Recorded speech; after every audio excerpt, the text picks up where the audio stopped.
The RM of Rosedale is located to the north and west of Neepawa, stretching west to Franklin and north to Kelwood. The total land area is 865 square kilometers, divided into 6 wards, each with its own member of council. This month's council meeting for the RM of Rosedale saw a return of the delegation from Spring Hill Colony, this time to specifically discuss their recent requests to council. Now, council has been working on the issue of culverts and approaches throughout the municipality for the past few months, but as they have not yet written a bylaw that can address the requests, each one still comes to council, and depending on when it is received and the circumstances at that time, requests may see different answers. This is the case with Spring Hill, which received one answer to its first request and a different answer to its second. They have come to council seeking clarity on the situation, and in turn council is taking advantage of their visit to help them get feedback on the options that they are considering. While no decisions were changed as a result of the conversation, council will be continuing to work towards a unifying bylaw that will apply to the whole municipality and is holding off on making further decisions until that process is complete. As well, council received correspondence from the Harvest Sun Festival, which is held each year in Kelwood. The festival includes a large quilt show among other attractions, and the organizers are looking to build an arboretum as well as create a water feature and plant trees in the area. They are not seeking funding from council, just permission to go forward with the projects as they are on municipal land. Council were in favor of the projects and discussed recommending some tree planting programs to them that they would be eligible for with municipal participation. As well, they suggested officially making the area into a park to future-proof the location and festival upgrades against future development, though that is just in the discussion stage at this point. Also covered at the meeting were widespread composting projects, gravel needs, trail maintenance on a shared boundary road allowance, bridge repairs, and the need for strategic planning. Following is the November meeting of the RM of Rosedale in its entirety. 10:03 a.m. Let's read Carl Sunsick as chair. Do I have a mover? Carl Scott. Seconder? Ron Kostenchuk. All in favor? Carried.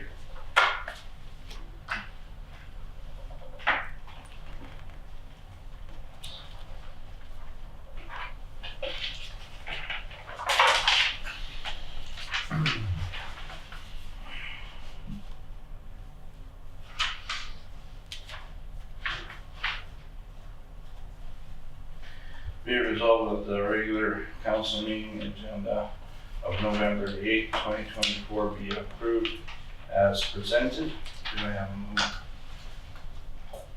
Sure. Seconder? Robert Scott. All in favor? Carried.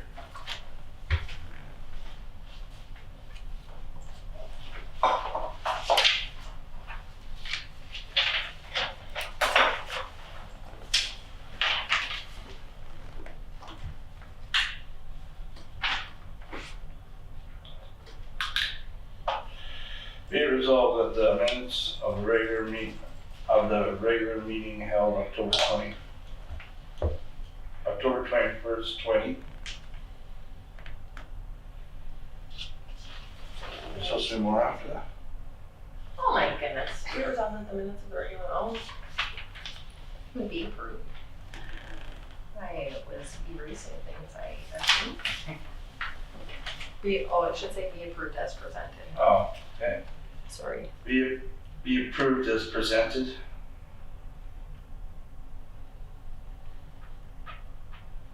Do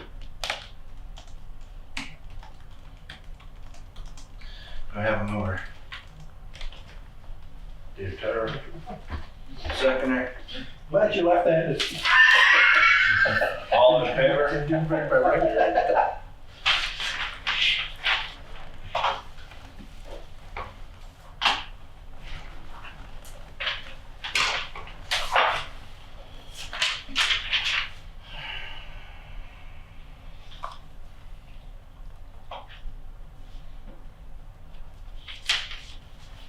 Be it resolved that council agrees to adopt the October 2024 financial statement. Do I have a mover? I'll move it. Robert Scott. Seconder? Sure. Earl Stop Mark. hitting me. You start to like. All in favor? Carried.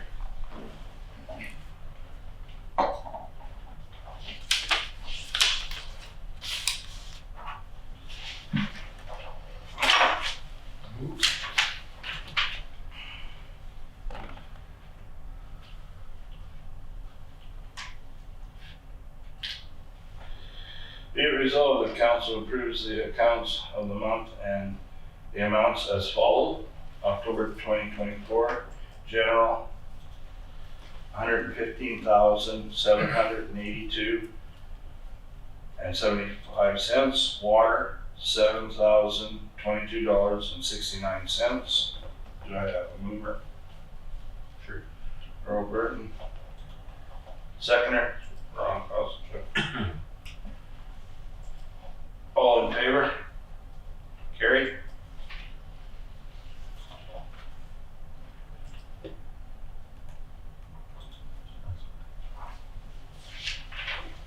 So if you want to move down to the resolutions. This is the request that was sent out via email.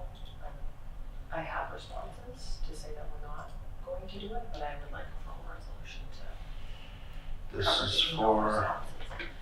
I had sent it. oh, to the, yeah. I sent an email to the group on, or if you're wanting to purchase ground from Eden pit, and the responses I got back from the people that replied, there was 4 responses saying no. So I've written the resolution to cover the no's, but I guess you guys can have a further discussion on what you feel.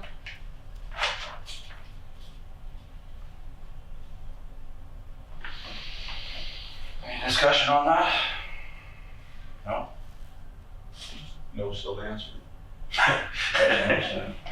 Okay, whereas a verbal request has been received from a ratepayer to purchase gravel from the Eden inventory, therefore be it resolved that the council of the RM of Rosedale does not agree to supply gravel to the ratepayer. Do I have a mover? Robert Scott. Seconder, Dave Toder. All in favor? Carried.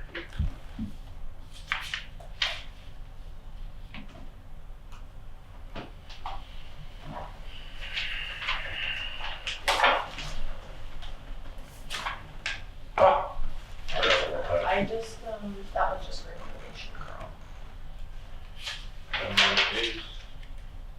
If anyone has any questions about the replacement that the province is doing, we can send them up to them, but they just notified us that they're going to be doing work on Highway 5.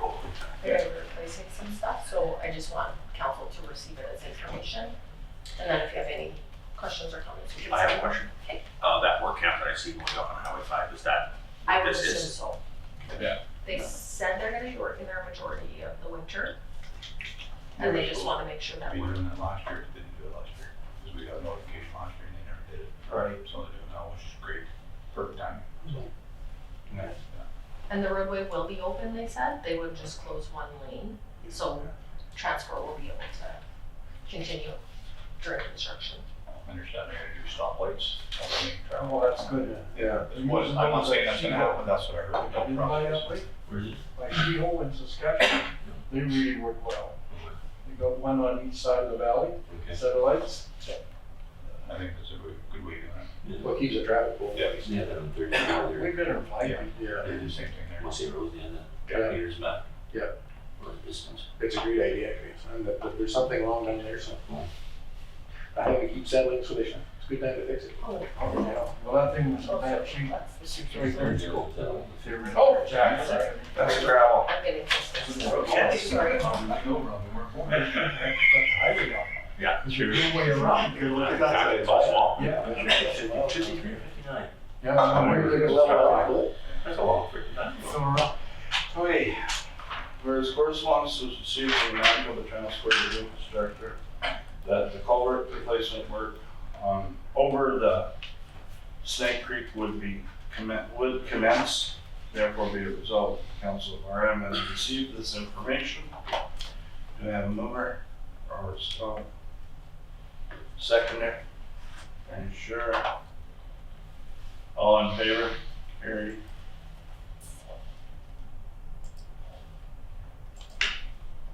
And apologize, I got us out of order. The province is also informed us that they're going to give us a 2% increase on our gravel road agreement for 2024 and 2025, so they'll give us a larger payment moving forward. So I'm asking that council receive that as information as well. Any questions on that? No. Whereas correspondence was received from the Manitoba Transport Division that the government of Manitoba has approved an additional 2% increase in the 2024-2025 gravel road agreement. Therefore be it resolved that council of the RM received the information. Do I have a mover? Sure. Over. Seconder. Jeff Henderson.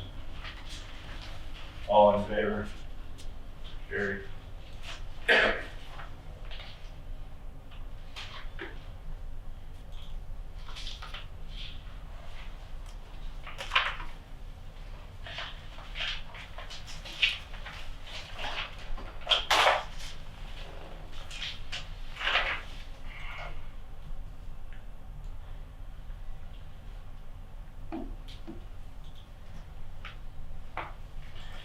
Whereas correspondence received from Brandon Regional Health Center Foundation requesting a donation.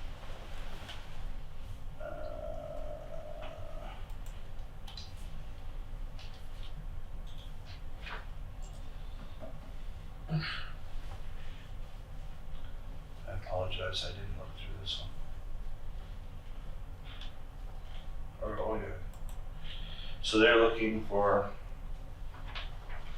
They're looking for any donation. any donation. Yeah, and then the last page, you have to select, or they want you to select what you would like your donation to go to.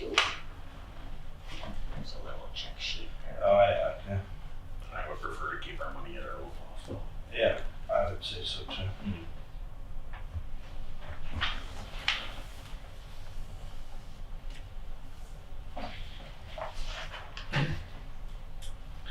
Any other discussion on that?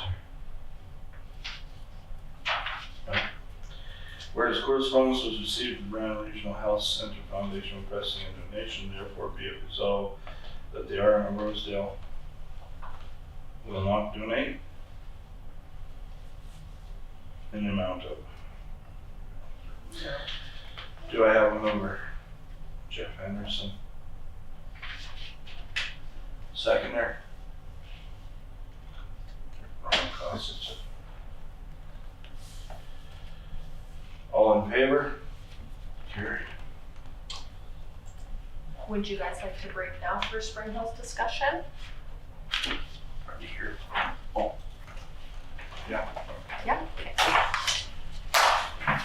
So what we're doing regular?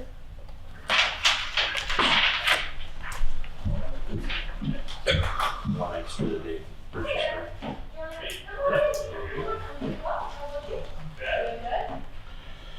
Be it resolved that we do now return from our regular meeting and keep an account with council at 10:47. To receive a presentation from the Springfield Colony. Do I have a mover? Pretty nice day today. It is, yeah. Secondary, it's November. It is. Yeah. All in favor? Carried.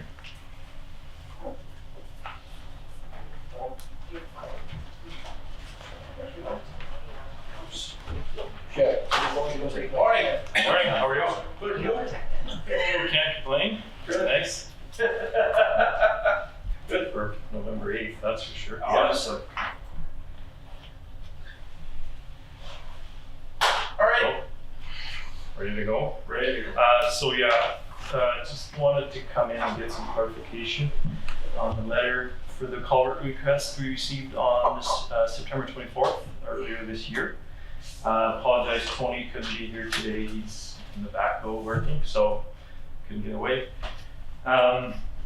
So received an email about the second culvert request replacement we wanted to do in our main approach. I guess the first question I had was, it says the request was approved, approves the removal, replacement, and material requested. So what does that mean? Does that mean we have to do all that, or is the RM doing it and we're paying for the culvert? Or just, can I get some clarity on that?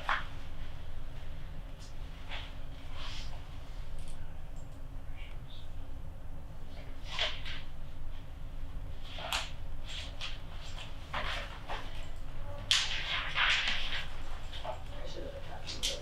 Oh, I did attach that. Yeah. So I can read, the resolution is saying that the council agrees to the work to be performed. And then the supplies would be at your cost and the work would be your cost as well.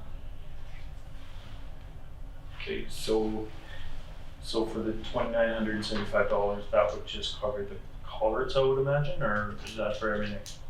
Because there will be labor, fill, gravel, fuel. Just the culverts would be the 3,000, so the rest of the work would be, because the request was for a culvert, the request wasn't for a culvert to be installed, right? Okay. So council has provided the resolution based on the request for the culvert. Okay, so thank you for the clarification. I guess my next question is, so why do we have to pay for the culvert? Or the culverts and the coupler? If it's, my understanding is it's within the RM road allowance, right? It's not on our property. We're already covering all the costs for replacing it. Right. Plus we did the first one as well. We requested to replace both. We have two approaches. Can I speak about that, or should I stay quiet? I'm never sure what I should do. No. I have two strong opinions, so can you help me out here? My one strong opinion is because we're running low on money in the RM, and we're trying not to raise taxes too much. We're trying to manage what we're providing to ratepayers, and the other side of my brain is saying that basic infrastructure like approaches and culverts and whatnot should be supplied by the RM just as a matter of course. And then somewhere in the middle, I'm thinking if there's a private benefit to a private business and they want to expand upon the basics, that they should pay for it. But if it's an approach or an access, and it's that the public can use it, it's on the road allowance, then that should fall within the RM. And so somewhere in there in my mind, and again, I'm not saying that I'm speaking on behalf of the RM, I'm saying that this is how I'm thinking, right? Is where do you draw the line? Where do you see the line drawn as where does public good meet private benefit? So that's a real question to you, like, because I think there's a case to be made for both, so what do you think? What do I think in this case? Yeah, like this specific one. Yeah, so for us, we have two approaches into our yard. We've had those for, I'm guessing here, been probably well over 30 years. They've always been there. Infrastructure breaks down over time, whether it's culverts or whatever. So we just felt, and we had several councillors out looking at it, that it was time to replace. It's costing, these things cost the RM money as well because they plug up all the time. So we've offered to cover the cost of replacing them if we get culverts. The cost of replacing them probably much higher than the culverts themselves. So as far as I can remember, this is the first time these culverts have ever been replaced. to get used a ton. In my mind, I would say that if somebody offers to do the work, and it is a lot of work, it's a pretty wide, big culverts for 2 approaches, and covers all that cost for the RM, I don't see why the RM shouldn't cover the cost for at least for the culverts. Because the other way around, if we were to put in a request for the RM just to replace them both, I mean, it would be significantly more.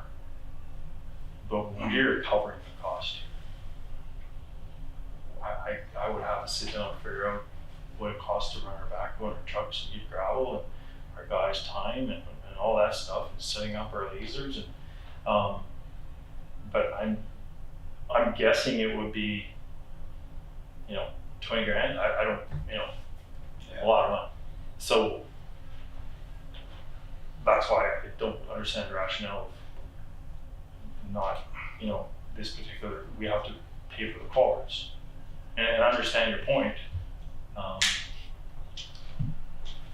But to us, it's RM property that has degraded over time that just needs to be replaced. And infrastructure like culverts is not that it's obviously important, but it should be, maybe there should be room for that within budgets, or am I making sense here? Yeah, no, and I mean, I think this is where we're sitting on we're in a bind actually, because we're trying to find out which way to go. Like, is it our infrastructure, or is it, because there's different ways of looking at it, right? Like if we had to start replace, or how do I put this? We have to put extensions on all the culverts and all lanes and all that. Well, the RM just could never afford it, right? Through the whole RM, that's what I'm saying. But then again, we got where somebody's saying it's the landowner's culvert, and then we're saying that some of the government says, or whoever says, no, that's our service to look after. So I guess what I'm really trying to say is we're trying to battle this out actually and figure out where do we stand on this. Like we're asking, we're gonna inquire about other municipalities, how they handle all this. I think you did have something on where the government sits on the place of that. Well, there's the one thing from Franklin where they just simply don't, because it's the province of Manitoba. Right. That if you want an approach and a culvert, then you're paying for it. Right. You just have to apply for permission because they just want to control it. Right. And then Westlake Gladstone has it where they give one approach to every quarter section. Oh, I'm sorry. But they also they also have a minimum size, and if you want to go over that, then the ratepayer has to pay for the extra. And then the ratepayer has to pay for the replacement of it also. So if it's existing, it's on the ratepayer to fix it after it's been installed. The issue in reality is we don't have a policy at the RM of Rosedale, so every one of these decisions comes to council to decide. We need a policy, so we need to pull policies from other RMs. All of the policies I have reviewed from other RMs, the ratepayer is responsible for the culvert cost, the installation cost, getting water services, permits, all of those types of things. And we are continuing to pull more information from other RMs to see what everybody else is doing. The same information has been provided from the province as well. So the province does a permitting process, and then the ratepayer is responsible for the install and all supplies. So the long and short, I guess, is we don't have a policy, so council decides for every situation. And the other thing for this one is because it's a second approach. So can I ask you another question? Like, do you see in your own mind a difference between the first approach and then the second, and then between the second and a potential third approach? No, because we've always had 2. They've always been there. So I don't see the difference. 3, well, that would be excessive. We need 2. We have 2 different places where we get in with our trucks, and so always needed them. We just happened to move one, but it's still an approach. We're going to take the old one out. So my question then to council, if every decision comes to council to be culverts, how was the first one decided? Because I don't think we paid for the first one. Why is this one different? Is it just a money thing, or was there a policy with the first one? It was the same, it came to council resolved. They made that decision at that point to provide it. So then the second request came, it was presented to council made the decision.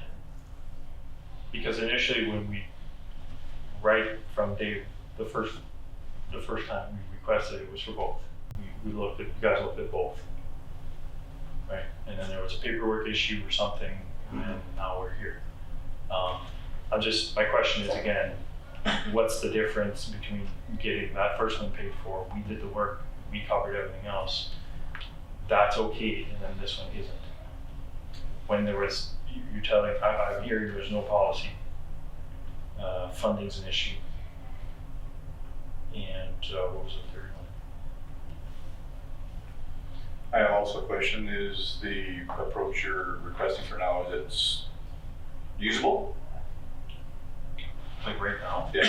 Yeah, it is. But again, the culverts, we think they should be replaced. They're squished, they're just something that needs to be upgraded. While we were doing the other one, we wanted to just do everything. Now we've obviously moved on to other things, but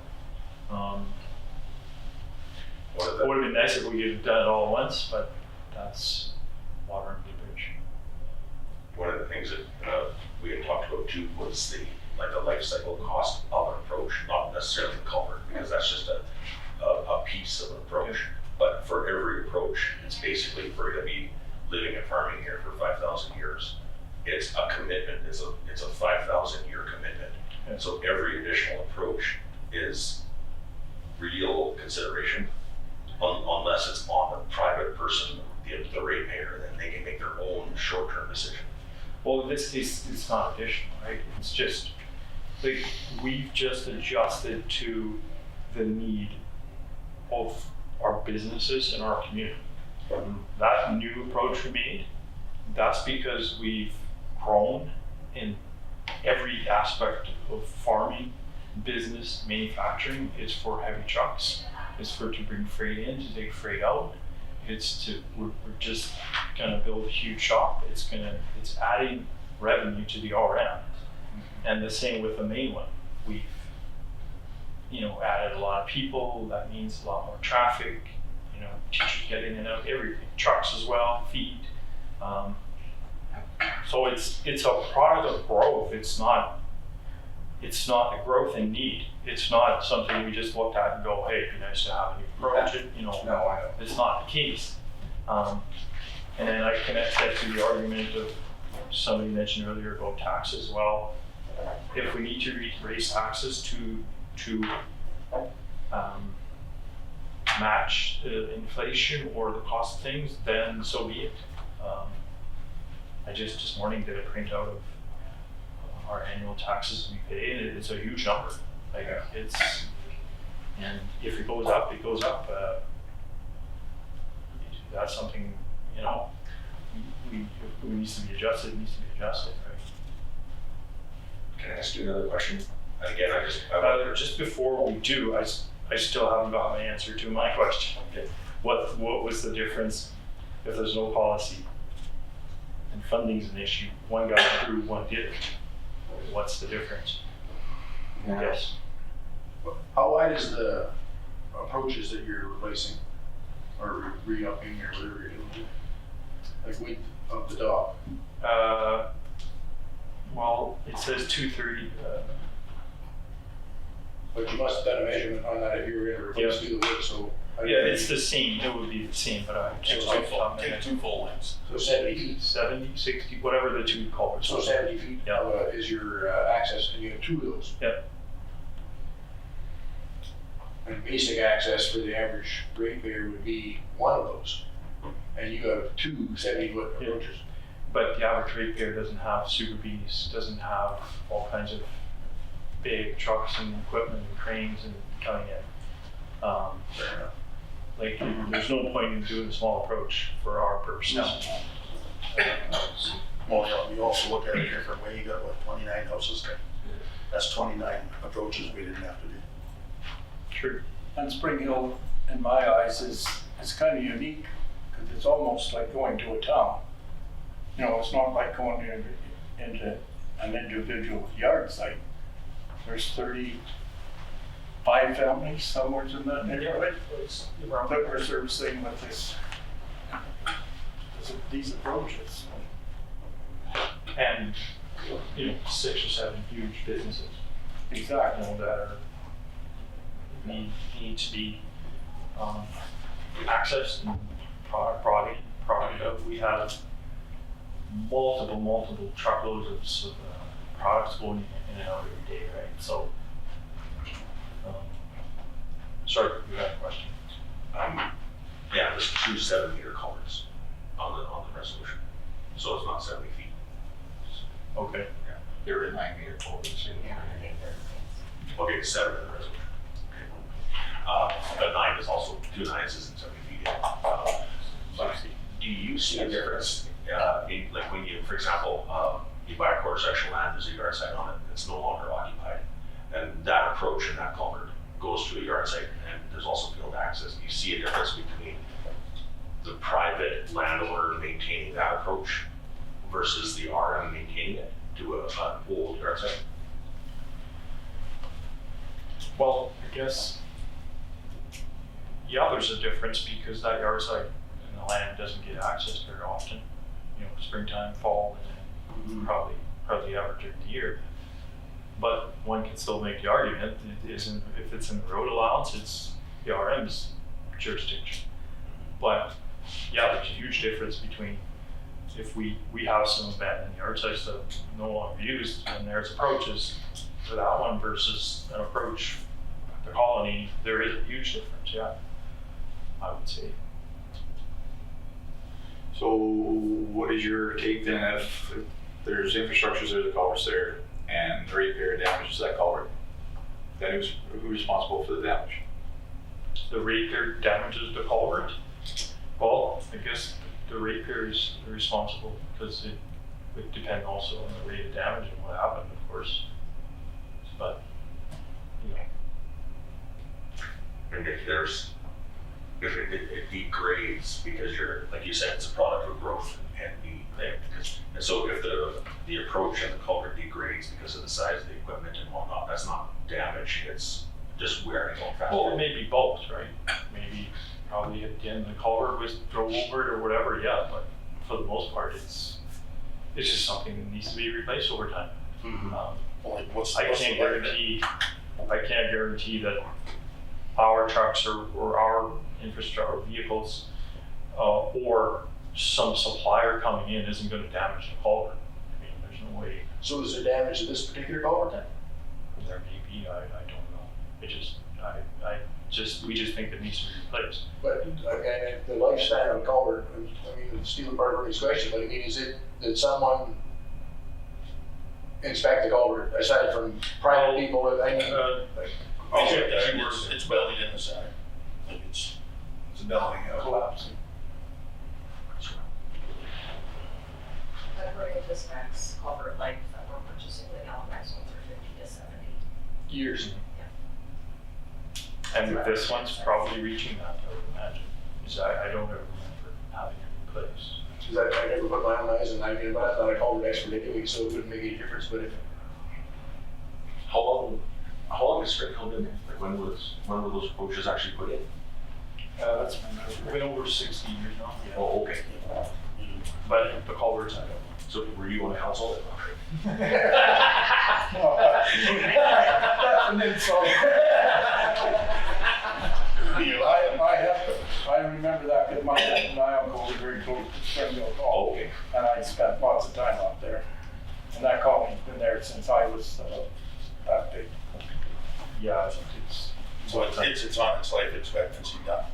Well, That again, might be an original I culvert don't there, know. they just added to it. Probably is. Again, I don't know the exact date when that culvert was put in there, but I don't ever remember it being replaced. Now I'll have to tell you how old I am, but. Well, we can ask John, he Joan, yeah, you know. But anyways, But I think technically it boils down, you need a policy in place. There's no doubt about that call. We do. We need to figure this out. It's getting, like, it's not just you guys, it's the whole RM, right? yeah, and you understand that. And I know it would have been nice if you guys could go down already. I know you're standing at a standstill saying why this but not that. Yeah. But I think that's where we hit. How do I put this? This is kind of where we hit the wall sort of deal. Like it came out and okay, everybody gets their extensions, everybody gets a call. I think the fear was that the RM just can't afford to do that all at once, right? But you're not going to do all the culverts in 1 year or whatever also, so. But at the same time, I understand. We get hit with that all the time. What do you do in this situation? Doesn't that apply to everyone? Right. But at the same time, A, that probably wouldn't happen. B, the RM should still have a policy in place for replacing X amount of culverts or approaches a year. Absolutely. They all break down over time. Yes. You know, We did start one time, I don't know, a while back, that the guy was going around checking culverts, marking all the culverts, and seeing what they look like. But that kind of got thrown to the wayside. That was probably 4 years ago. Or more, maybe more. But that was what it was they were supposed to go around and check every culvert. So I just want to bring a tax perspective too. I did run the numbers for the taxes that Spring Hill does pay. If we choose to move on the route of supplying culverts, say we're going to supply, these past couple months we've had about $70,000 in requests. And that's not just culverts, some people are requesting us to do the installs as well. So say we are going to put in the budget $100,000 a year to do culvert replacements and labor and fill and such. That's going to increase our tax mill rate about 1 mil. To you, what that means for your taxes, specifically to Spring Hill, is in the neighborhood of $10,000 annually in an increase. I have also reviewed several policies from several RMs. No policy that I have found says the RM is replacing them. So I am continuing to look. I've only pulled about 5 or 6 through, but I will supply the information to council as well so they can make an informed decision on their policy moving forward. And I agree, we need a policy.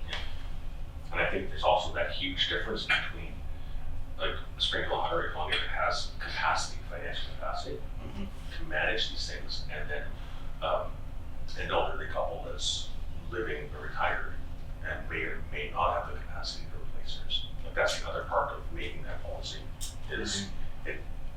Thank you. Policies are supposed to be unbiased Yeah, I recognize that. and not recognize financial consideration.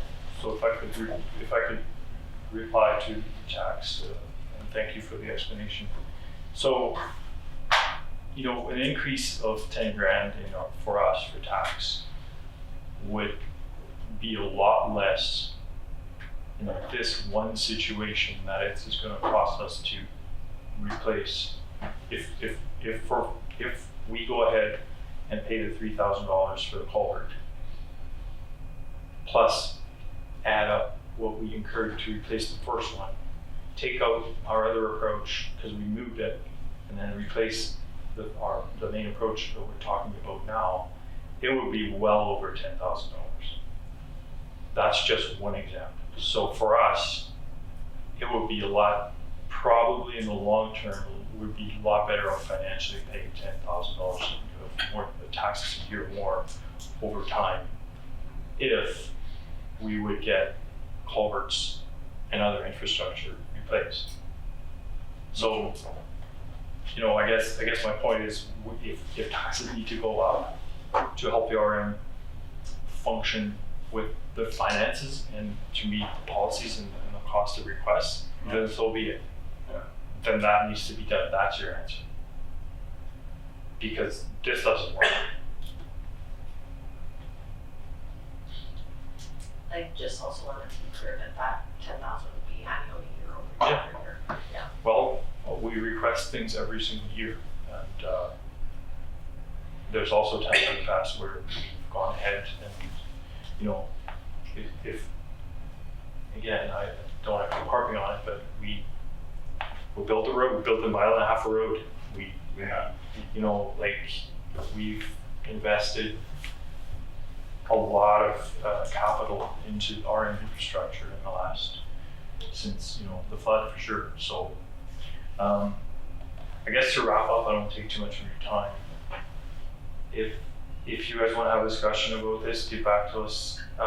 If this stays the way it is, or if you want to amend or change it, let us know, and then we'll respond accordingly.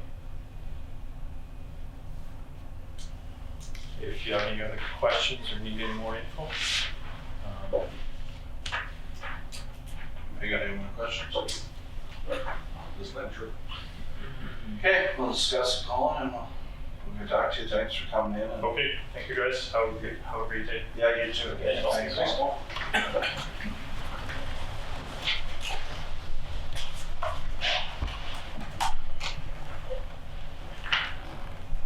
Melissa, Yes. the one thing that I find the really interesting dynamic for me is I completely understand what you're saying about policies have to be fair and biased. But one of the things that's happening in Flin Flon is the fair and balanced policies disproportionately target low-income people as a deliberate strategic plan, to the point that the Human Rights Commission is now, from Manitoba, is now saying, we recognize the fair and balanced part, but your fair and balanced is disproportionately affecting this protected class. And it's a really interesting dynamic. And I'm not saying that's a play here. No. I just didn't want that. I wanted to bring that up because I find what they do is to be a balance to the fair part. Because fair doesn't necessarily mean equitable, and consistent doesn't necessarily mean equality. I think that the information doesn't belong in the approach and culvert policy or bylaw, though. It would be in its own bylaw or policy that would support other bylaws and policies. Yeah. Good luck. Every single place that I've went, the ratepayer is responsible. So if it's already been supplied, the ratepayer is responsible to do all of the organizing, coordination, construction. That's and some of the policies are very detailed and have a lot of information in them. Some of them are very simplistic, but the general consensus is RMs are not supplying culverts and approaches, and they're not replacing culverts and approaches. The ratepayers are doing it. And I think the more things you put into a policy, the more information and tidbits, you can become more scrutinized over it too. Are keeping it clear, simple, and to the point, whatever that point may be. It's one way or the other. Going in between and negotiating this, negotiating that just creates a bigger box of problems leading forward, if that makes sense. Because those 7-page policies are impossible to figure out. Yeah, no. I know like a 1-page policy is pretty cut and dry. There's the gray area gone. Because the ratepayer has the right to appeal, so if there's that weird case, you don't ever write it down, you give the person a chance to appeal it. Yeah. Right. Well, the numbers you go to call for their tax increase for this year or whatever year it is what we've got put in front of us. But if we reverse every policy or every resolution we've ever passed this year, that could be double or triple. Because I mean, the culvert extensions are never going to stop. I mean, that's a great thing. It's for growth. It's a great thing. But I mean, that you mentioned 10,000, but it could be 100,000 more. And where is everybody's comfort level to pay taxes going to be at, wherever they are? So I think the request will start going through the roof. through the roof, yeah. I look at the part of, what happens when we get another one of these floods and washes everybody's culverts up? So they're responsible for their own, and we get DFA coverage. That's all makes sense. But you're doing a hypothetical there. That's a pretty scary It's all thing. wrong. But To me, it's all wrong. But It's our infrastructure, it's our water running through those ditches, not theirs. Exactly, it's municipal ditches, I don't get it. The water comes off the farm, it's not our water, it's everybody's water. it's not our water because we can't do what we want with it. Yeah, no, I don't think It's a road mounts, municipal road mounts. No, we can't. It's not our water because we can't even manage it ourselves, because otherwise we could just dig ditches as deep as we wanted or whatever. We need a license to change the water or dip deep in the water up the culverts. So it's not our water. It's whose water is, I don't know. We have to get a license to do all that work as an RM even. It's our infrastructure, those things, as far as I'm concerned. The scary thing is about, I mean, raising taxes is what we did and we probably continue to do, but how far? I mean, if you're, comfortable, and Colin's comfortable to pay $10,000 more, which whatever percentage that is of their taxes, that's their decision to make, but we're gonna put that same burden on the people that aren't able to pay that extra tax either, so. They won't be able to afford to pay that culvert either if they got to replace it either. So then they just leave it broken Well, that's like. because they can't afford it, so. But you Again, can't, it's a safety problem for us now. well, that could be true.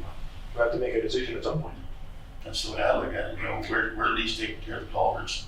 That safety part is gone, we're taking care of that part. But the basic access, which, we talked about that before, Jeff and I, here at basic access, this is not 70 foot, but it's a 60-foot culvert, top, that's not basic access. Robert said 35 families in one place. You don't know what I respectfully So so. let's put on 35 more, or Respectfully so. 34 more approaches and we're still cheaper with one. And like I said before, the meeting, whatever, that approach of theirs is basically on road loans.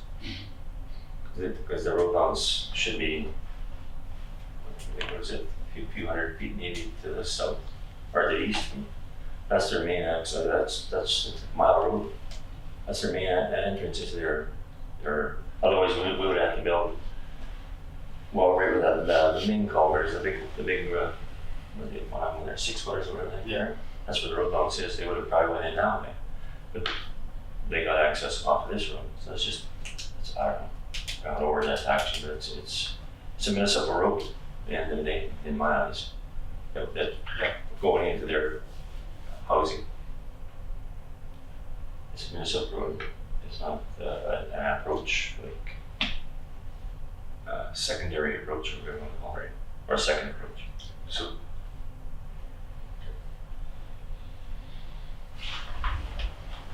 Did you mention that last?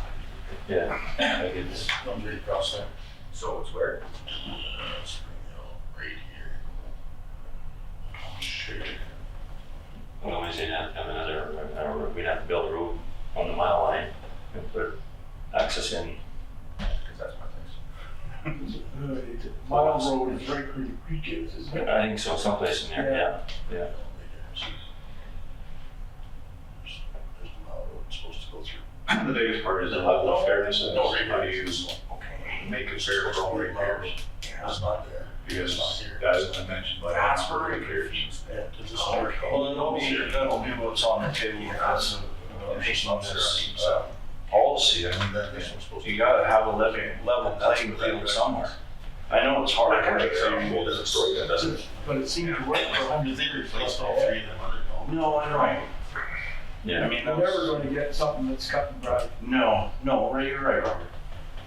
The other problem we're gonna have is if we decide to change the decision we made, we'll be challenged on every decision we made for the last 12 months Yeah. or longer. I mean, nothing against Colin at all, not a thing, No, nothing personal, but I mean, as far as running a business goes, which we're trying to run the business of Rosedale, we can't allow a challenge to come to our building and change our decision when it's something as simple as a call.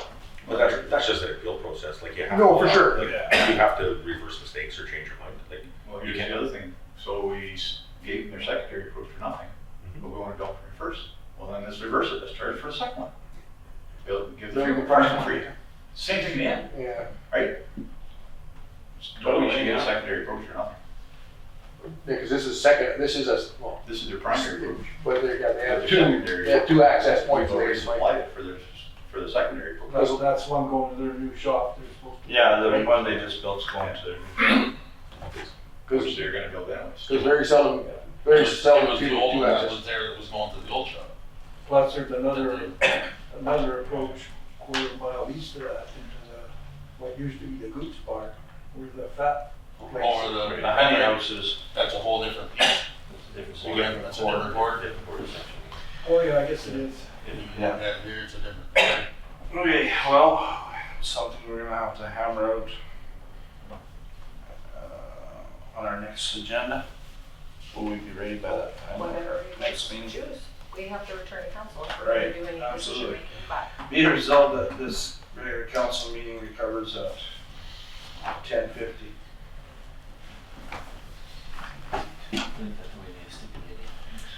Do we have a mover? Jeff Anderson. All in favor? Carried. Alright.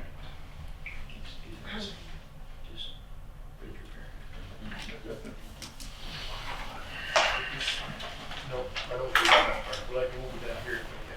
Like, not this yet. Don't get in a hurry around We're probably gonna leave it off. We're still on, well, technically still on 5.1, I guess. Or you're moving forward, yeah, that's good too. Brandon. Oh, we're here now, right? Sorry. no worries. Okay, so the Harvest Sun Music. And Sorry, Art, you were right. so sorry. You were right. Again. Oh, shoot, okay, so they want to plant trees, right? They wanna build it, do we wanna wait for Ernie to return? All right, yeah,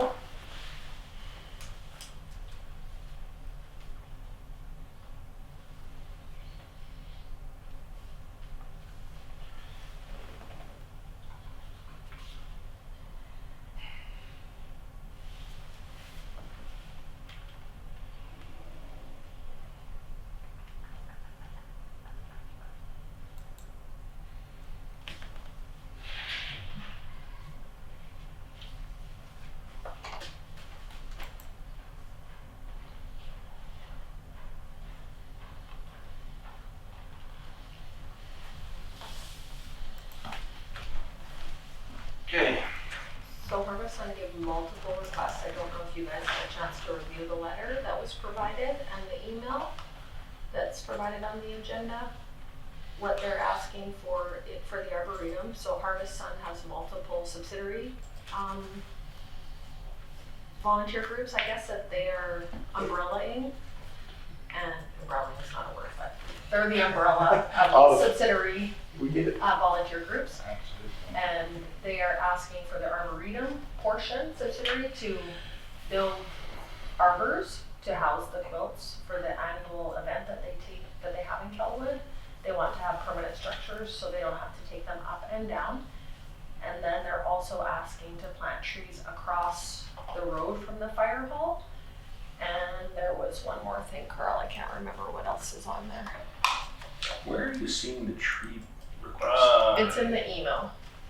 Which one is It that? should be the fourth attachment. Okay. So Yeah, I don't think I have that. I got 3, but I don't. Oh. I never got a tree one either, Leslie. You were The, done. I got 4. oh, I got 4, but it's not about tree. No. so what had happened is Which one? her request was not clear, so I had reached out to her, sorry, it's the third one. Oh. I had reached back out to Kathy for verification on what they were actually asking for, Okay. and then she supplied additional information. So she was asking to build the arboretums permanently, and then she was asking to build a water feature. She's asking to plant trees across the street. So I have the resolution written in all of those items. So if council wants to approve the arboretum or not, if council wants to approve the water feature or not, if council wants to approve the tree planting or not. So whatever you guys choose, based on this request that has been presented, that's up to you guys to decide what you would like. And then I had included the map of Kelwood, so that I could further explain the locations of where things are being requested. And I would apologize, but I feel stupid right now because I honestly have read them, but I still don't really know what the request is specifically. So They're asking, the Harvest Sun Umbrella Committee is asking permission solely from us to build these permanent structures on the, say that word, Arboretum. thank you. Arboretum. Just, that's all they're asking. No Just funding, or just permission to do the building and I talked to Kathy recently, and that's, the lumber place up here has donated the treated lumber to do the build, so all they need is permission from us to do it. And with conversation with them, they're gonna build something that's more than just holding up quilts. It'll have a permanent use, like besides just holding the quilt, so there'll be more structure to it than just an A-frame thing. And the trees on the other side of the road, like, I mean, the same thing, they're just trying to make Kelwood look better. They know and understand that that is RM soils. So it's, if the way it was to sell or change, then obviously those trees would belong to the new landowner unless we choose to do something else with that, but that's what they're asking, just permission to do this bit of work. Yeah. Just to make Kelwood look nicer at the end of the day. And they'll do all the maintenance and. All the maintenance, yeah. For anything. Not in the hook for anything at this time. At this time. Well, it wasn't. Yeah, saying that word, that's a bad word. No, I know my Grant and Kathy, I'm not gonna say because the camper's running, but they're retired now, and this is their passion. But I mean, time doesn't stop for anyone, so, but I mean, it'll be, for now, it makes Kelwood look a lot better what they're doing. And Plant it's, some trees. yeah, it just makes it, I mean, so that's what they're asking, is just permission to do the work and carry on with what they've been doing. And the budget to cut the grass there is going to be coming out of LUD. Yes. Forward. Right, because the Lions Club used to do some of the grass cutting, and then now they no longer exist in Kelwood, so the LED has taken over that portion of the budgeting for the grass cutting in that other area. And Grant and Kathy got the rest, basically on the map, they got Yeah. that much, or whatever on the map. They got a lot.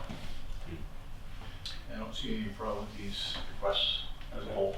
No, yeah, I'm not asking for anything, just permission. no funding, just permission to do the build, and they've done everything else very respectful for council and Kelwood and whatever, so there's no. Just like that, Jim. Quick thing. Yes. So the Federation of Canadian Municipalities grant program has tree planting in there. Oh. So they'll give, it's part of the 2 billion tree program, so, but it's on the municipal side. So it's funding for ambitious and equitable tree planting projects, up to 50% of the eligible costs, up to a maximum of $10 million. And then the qualified groups are not-for-profit organizations, and the application deadline is February 4th. And it's for new tree planting projects that have municipal government involvement and accountability. Because what they're asking for is like an RM might want to, give a letter of support and say, you can do this project on our lands, and we will, here's a couple of guidelines, and I think that accounts for that. So and I'm only bringing it up, it's just coincidence. I just happened to have this because I was gonna talk about it later, so I thought I'd bring it up now. No, perfect, maybe you could forward that to me and I could get that to the, Give it to them to, Yeah.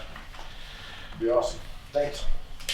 Okay, whereas we received the Harvest Music Arts Special Society request permission to build, structure, and beautify the RM owned property known as the Arboretum. Arboretum. Earl Stump. No, that's a bad word. And just call it park. Yeah, fine. Therefore be it resolved that the council of the RM of Rosedale will approve the building of the arbors. Therefore be it resolved that the council of the RM of Rosedale will approve the water feature. Therefore be it resolved that the council of the RM of Rosedale approve the tree planting owned by the property roll number 39350 and 3930 across the street from the fire hall. Do I have a mover? Robert. Seconder. Robert Scott. All in favor? Carried. Yeah, groups like that should be commended for Thank being you. ambitious. Talking about planting trees. Does he have a minimum? Not that I know of. We had, I think that's the guy we had, he wants to be able to plant minimum 10,000 trees at a site. I think that's the same Oh, okay. person. Just a sidebar on that, that word again. I'd like to see this council make that like a protected piece of land from Rosedale, because it still shows up on the map as lots, which technically could be sold by an RM, this RM to private owners, and those folks got lots of work in there. And Lions Club before, and now Kathy too in their group, I would like to see us make that a park instead of Matterhorn or whatever, but it just make it some, I don't know how we do that. I mean, maybe to protect it so it never gets sold. It becomes a Kelvin Park #2, because we have a park, I mean, this would be a garden or whatever the word, an easier word to say. But it's, I'd like to see it get protected. I don't know how we do that. I might just, I happened to go to a meeting the other day, okay. and then this parcel of land, the 320 acres that was purchasing, and they had that on the little map, they had it was designated as green space or park. Oh, And they actually had that marked out, so it wasn't gonna be for development, which I thought was interesting. no, okay. So they have zoning tools in Equal, I guess, that are a little different than ours, but that's not to say you can't adjust the zoning here to Maybe make a that park. And Yeah. probably green space grants coming forward, probably through time, might have, because there's more green spaces now. They want to try to promote what they're trying to do. Okay, I don't know. It would be included in our bylaw, so we Okay. would add it to Just it. to protect it from I being sold. like that idea, you know, protecting it, but what happens when all these people are gone? The RM's There's a question. the RM's gonna be up for the hook on it, and they're gonna have to do Yeah. all the work to try to keep up. Well, even, well, I guess That's it's, the problem. it becomes simple well, it's a simple mowing labor, but you're right, it's a thing, but there's a committee involved where they're, hopefully they pass the. Well, that's the thing, I hope you pass it Yeah. down, but what happens if you don't? Yeah, Then now you got this piece of eyesore land that nobody wants to do anything with, and let's sell it. because I guess we'll just employ the firefighters to look after, because our fire hall sits on top of that. Yeah. So on fire meeting nights, we'll cut the grass. I like the idea of protecting them, but. No, yeah, no, what it's happens later, concerned, because that's yeah. a specific group. Yeah. Of Can't predict the people. future. No, No. we never will, but Hey, we get older. moving forward. Arts forward. Moving forward to arts order. Moving forward to Arts Forward. They're looking for a donation. We gave them an amount of $1,500 last year. It's at the bottom there. They're requesting 15. Oh, but- Yeah. Yeah. Oh, 2020, we gave 5. 2022, they gave 750. 2023, we gave nothing.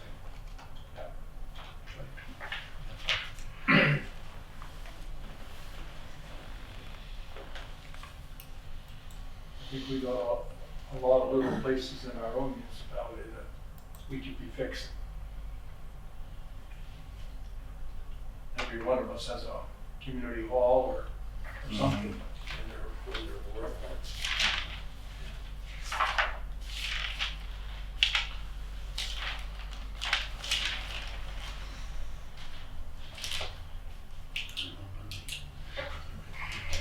Do you see a difference between that and supporting like the yellowhead and whatnot?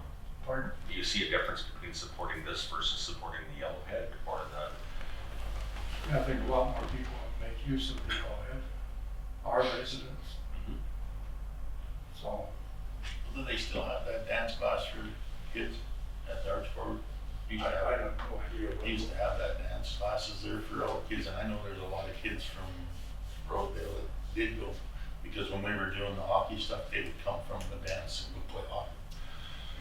Parents would travel, but that's just one of those things, like, to me, I don't have a hall, you guys all have halls and everything in your work, but I don't have, but that's kind of, would be for me, to donate. How are they up to use? I'm in the middle somewhere, but I'm 15. I know we didn't give anything last year, but Yeah, no.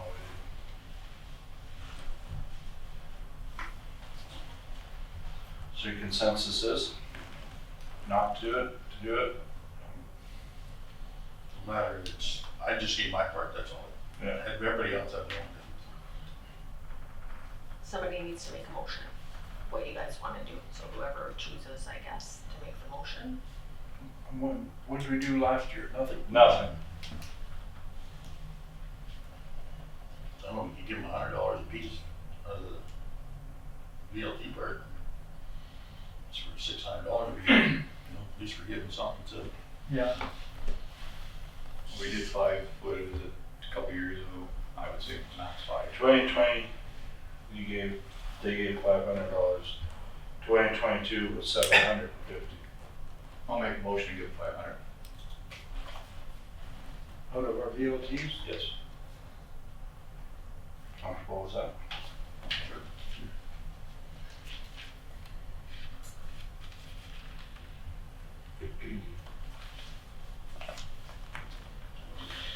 Okay, whereas correspondences from large farms was request for a donation, therefore be it resolved that Rosedale will donate the amount of $500 out of BLT. Do I have a mover? Dave, seconder. And sure. All in favor?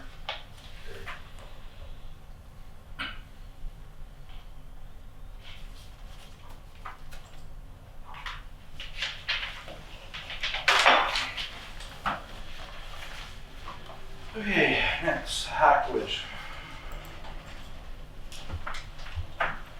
Subdivision.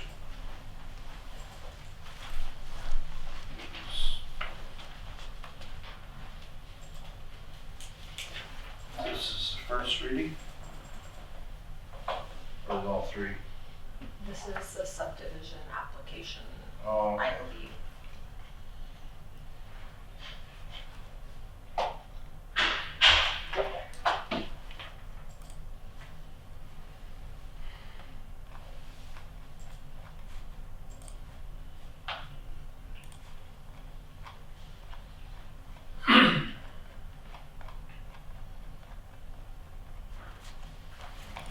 okay, so this is pretty much straightforward. Zeus. Wrong side here. Is this application gonna lead us to another culvert requirement? No, No. no, they're already pretty quick. It's already in place. The They're development agreement will say that they're responsible for another access. Okay. Discovering my.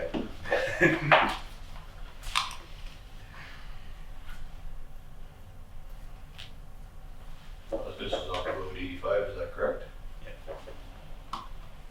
Yep. They're moving into town. So there's 2 yard sites there. There's one on either side of the creek. Right there. Yeah. So, because the original one was a subdivision, and then now this is the second subdivision. But there's already, it's 2 distinct yard sites, 2 distinct approaches, 2 distinct homes. There's just a little bit of blending because there's because it didn't matter before, so there were some sheds that were encroaching and that sort of thing. It's across roof here. Yeah.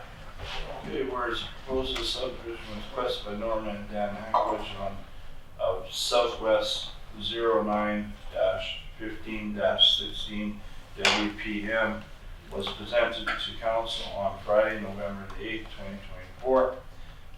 Now therefore be it resolved that the council of the RM of Rosedale has received and approves of the subdivision proposal, provided that the county, that the conditions used in order for the establish of the non-farm dwelling in the ag zone be obtained as necessary to ensure compliance with the zone bylaw. 2, that the variance order be obtained to reduce the size yard setback from the required 50 feet to the proposed 43.3 for the northernmost shed of the west boundary within the ag zone as necessary to ensure compliance with the zoning bylaw. Number 3, the shop within the proposed subdivision that is encountering on the property to the east will be required, and accordance agreement or a shop will be needed to be removed. Also 3, the owner applicant enters into a development agreement with the RM of Rosedale. Do I have a mover? Charles Scott. Seconder? All in favor?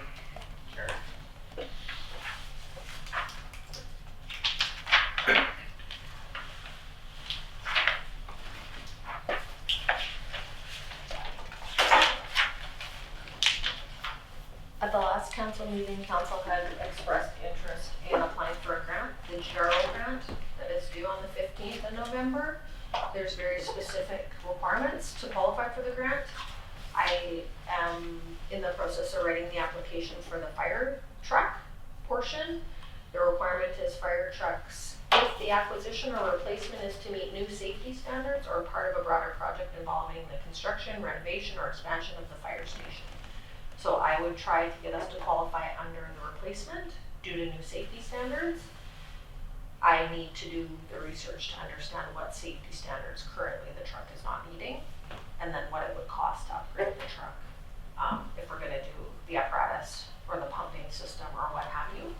So I do have some information on that that I need to review to see if we can create the application for this grant.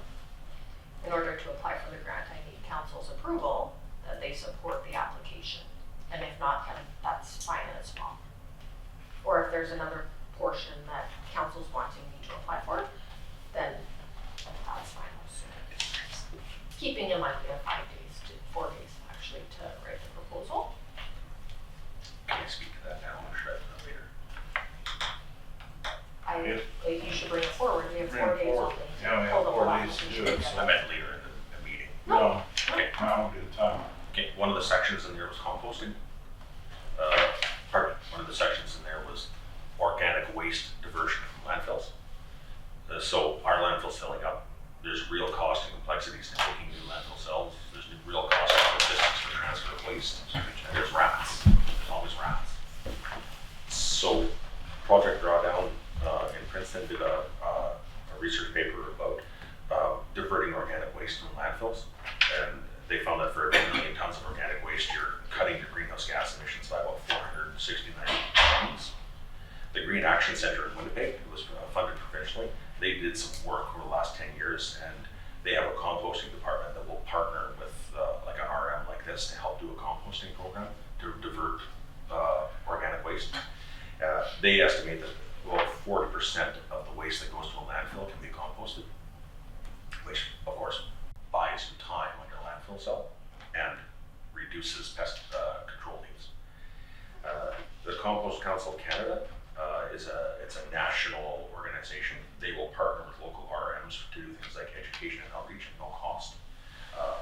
They're promoting the 6 C's of healthy soil, but they're more for a city-town environment. They're not so much for farms, but they're talking like the 4 R's for fertilizer, but they're doing the 6 C's for healthy soils. And they're heavily encouraging people to improve the health of soils and reduce pollution and prolong the life of landfills by diverting organic waste. The Food Cyclers business has a municipal partnership program. So they partner with 18 Manitoba municipalities and 150 municipalities in Canada. They'll do a presentation to council and they'll work with council, but they're partnered with Neequal right now to do those countertop, basically they're a dehydrator or grinder, so that right now if you try to put meat waste or bones or whatnot into your compost, it is to transfer, so you're not supposed to do it. So these things are the answer to that, because they'll take all food scraps and meat, fish, bones, and you run them overnight usually, so it's a little heater, so it dries everything out, crushes it all up, and reduces completely the smell and whatnot, and then it's compost ready. They'll do a 50% discount for municipalities, and so that's what they've done in a bunch of other places like St. Laurent, Portage, Bois, and they have a good program for it. You don't have to buy into it, but it's a good addition to it. The Western Lake Watershed District also piggybacked on there. They give additional ratepayers, additional rebates to ratepayers. And so whether Whitewood Watershed District wants to do that or not, but there's a couple watershed districts in Manitoba that have added on to the whole let's divert waste thing, because some of them are worried about leachates and whatnot. The provincial government has their Waste Wise program. They are heavily encouraging municipalities to divert organic waste from landfills. They'll pay you per ton if you want to do a centralized or a RM composting, but that's a learning curve that I don't think is taking the time for right now, but they will pay you per ton to compost. But they'll also encourage you, and then in this new grant application, one of the things is diversion of solid waste.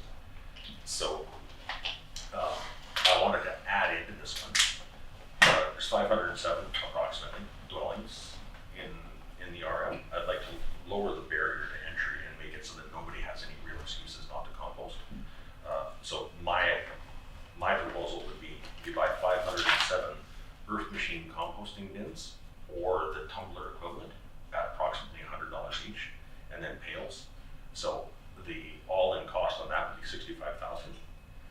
love to see 200 food cyclers be committed to and placed into RM dwellings. That alone would cost $40,000. And then part of the package would be partnering with the Organic Council and the Green Action Center for the education outreach, and then use the Green Team staff in the summer to set up and install so that there's like literally zero barriers to entry. So I added $15,000 in there for staff time because it's going to take significant staff time to write the grant and whatnot, or to add it into the grant. But that'd be $120,000. And there's a $42 million pot of money available, and then another $100,000 for the fire truck or whatever it works up to. I don't know. But I figured that was going to be a reasonable number to put in. The problem with putting in competing stuff like that is that if there's only a certain amount of money, one thing tends to, like if you're asking for two things, you're probably going to get one. And I consider composting important. I consider extending the life of the landfill important. I'm willing to bet you think a fire truck. Well, the most important actually, yeah, so it's, but you're right, you don't very often get two requests from the same grant. But I guess all those good. I don't know where it qualifies, the grant, because the eligible products are landfill construction costs, design and construction of material for a recovery facility, installing a leachate collection system. It was the organic diversion part that I was talking about. So it's not part of the GRO? It's part of the, whatever this grant is. I thought that's what you were referring to. No, she's I'd like to take back everything I've said, and I'm no longer speaking. This is it. I just have a list of eligible products, and I thought it was mostly for construction and feasibility, so expansion of the landfill, or I didn't think it was applicable to buying individual units for people, but maybe we can supply the project plan and see if we can get it approved if that's the direction council wants to take, because I need all of council to approve whatever I'm going to apply for. So just for my own clarity, we are asking for earth machine composting bins for everybody in the RM, which is 65,000, and then 200 food cyclers. Would those go? They would just go in random locations throughout the RM. People have to buy into that one because so it wouldn't be random; it would be self-selected. Because one of the nice things about that is with the food cycler, they say they'll subsidize the cost, but they're asking the ratepayers to do 12 weeks of tracking data, and they're asking ratepayers to actually quantify. Is it a different grant, this one, or is it this GRO grant? It's through the food cycler's business, and so it's a component of this one, but it's an add-on. And then what is a food cycler? Sorry. It is same size as like say an air fryer. It's a desktop kitchen appliance. Okay, so then we would give the earth machines to everybody, but then only 200 of these to selected people. That are willing to take it on. Okay. And People then, are committed to 100, I believe. And my thinking was, there's only so many people that are going to want to do it, and I can't see that every person in every dwelling is going to want to have that desktop appliance that costs them time and energy, and so most people just won't. So that's why I was thinking everybody can have a bin, but not everybody wants to break down their bones and their meat scraps and whatnot. Here's my spin on that. I think all those ideas are really good, Jeff. But I think maybe we're overloading our administration department at this point in time. We've got a lot on our plate. We're trying to get through policies and bylaws and everything else. So picking priorities, be it the fire truck, say be one of them, and maybe maybe our color policy and some other stuff is more priority than this at this point in time. That's my feeling. My question would be about the fire truck. If we commit to letting you do the grant application, and do we have to buy a new fire truck, first of all, which I mean, I've never priced one out, but let's call it $700,000 because it's an easy number to say. If we commit to the grant, let you apply for the grant, and do we have to buy new, first question? And question B to that, will they grant us a used truck, monies? And let's say that truck is worth $200,000 for the sake of a number. And let's just say that the grant is denied. do then Rosedale commit to buying said $200,000 truck? To be put on the spot. Yeah, Yeah. that's my question, because we're speaking about culverts and stuff and what we need is, I mean, yes, Kelly wants an updated fire truck. But with grants, sometimes they don't want you to buy used stuff, and we bought a very good used truck for the Eden Fire Department. We're very satisfied with it, and speaking for the Kelwood Fire Department, we'd be very satisfied with the same machine. And so I would rather, if the grant will allow us to buy a used truck, but if we have to commit to the money, whether we get the grant or not, we better be prepared for that. Right. Yes, so the That's my process, cautious. the process that should be followed in, and this is just my opinion, council can decide whatever they want, is we would budget whatever we want to purchase. If we get the grant, great. If we don't get the grant, we're still budgeted We're to still purchase. budgeting. Yeah, that would be my. So we shouldn't be thinking we're gonna budget $200,000 because we're gonna get this grant. We should be thinking, what is RM comfortable spending on a fire truck, and budget that. And then if the grant comes through, that's excellent. We have a grant to pay for half of it. If not, we're still purchasing the fire truck as per budget. Because I know we've been, I don't know if hooked isn't the right word to use, but maybe fooled by ourselves that getting a grant was free money. It's not Santa Claus. No. It's, so my view would be to prepare ourselves, to, if we're gonna do that, if this council chooses to do that, purchase the new truck, or another truck, and then have the grant work towards that. That's I love the idea of getting some extra money from another government source, but I mean, I wanna be careful that we don't hook ourselves into a debt we can't get out of, so. And yes, I'd love to drive a new fire truck. There's also requirements, so we need to demonstrate project readiness. So there needs to be a specific list of tasks and what we're gonna do for each of these projects, shall we choose to proceed. We need to describe how the project addresses or aligns with the municipal plan, so our strategic plan, which we don't necessarily have for asset management, local development, so on and so forth. There's a regulatory compliance component, there's a regional benefits component, and then leveraging funding from other sources is also a component. So I will likely be discussing or sending emails to folks to reply to on what you guys feel when I draft this up, I guess, to try to apply. The fire truck purchase is a little bit less of a project, I guess. We're just purchasing something, so we would have to source, we'd have to get quotes, we'd have to figure out what we're going to want to purchase moving forward. And then the environmental one, I would just need to work with Jeff, I guess, to try to understand step by step what we're thinking would be the project plan, the strategic plan, the regulatory compliance portion, and regional benefit portion, and then apply from there. Yeah. However council chooses.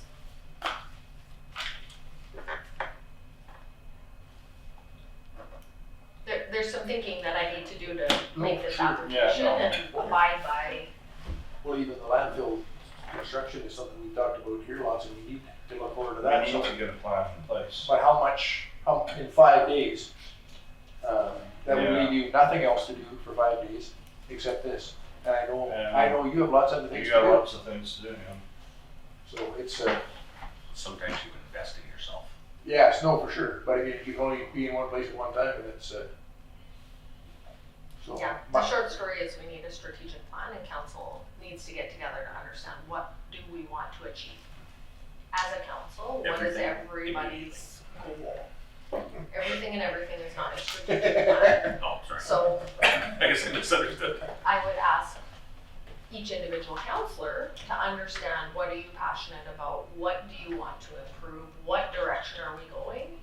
Because I don't have that direction today.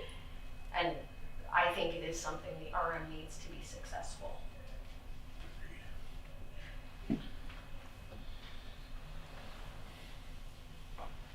So do we add anything else to this? I don't know what council chooses. I think at this point in time, I would just like to proceed with the fire truck until we get our feet underneath us as a group of people. And as far as for the dollar figure going forward, I guess that could be discussed. Yes, but what we paid last time, I think is reasonable for a dollar figure in that ballpark. We allowed, there's $90,000, I think, if I remember right, that was budgeted.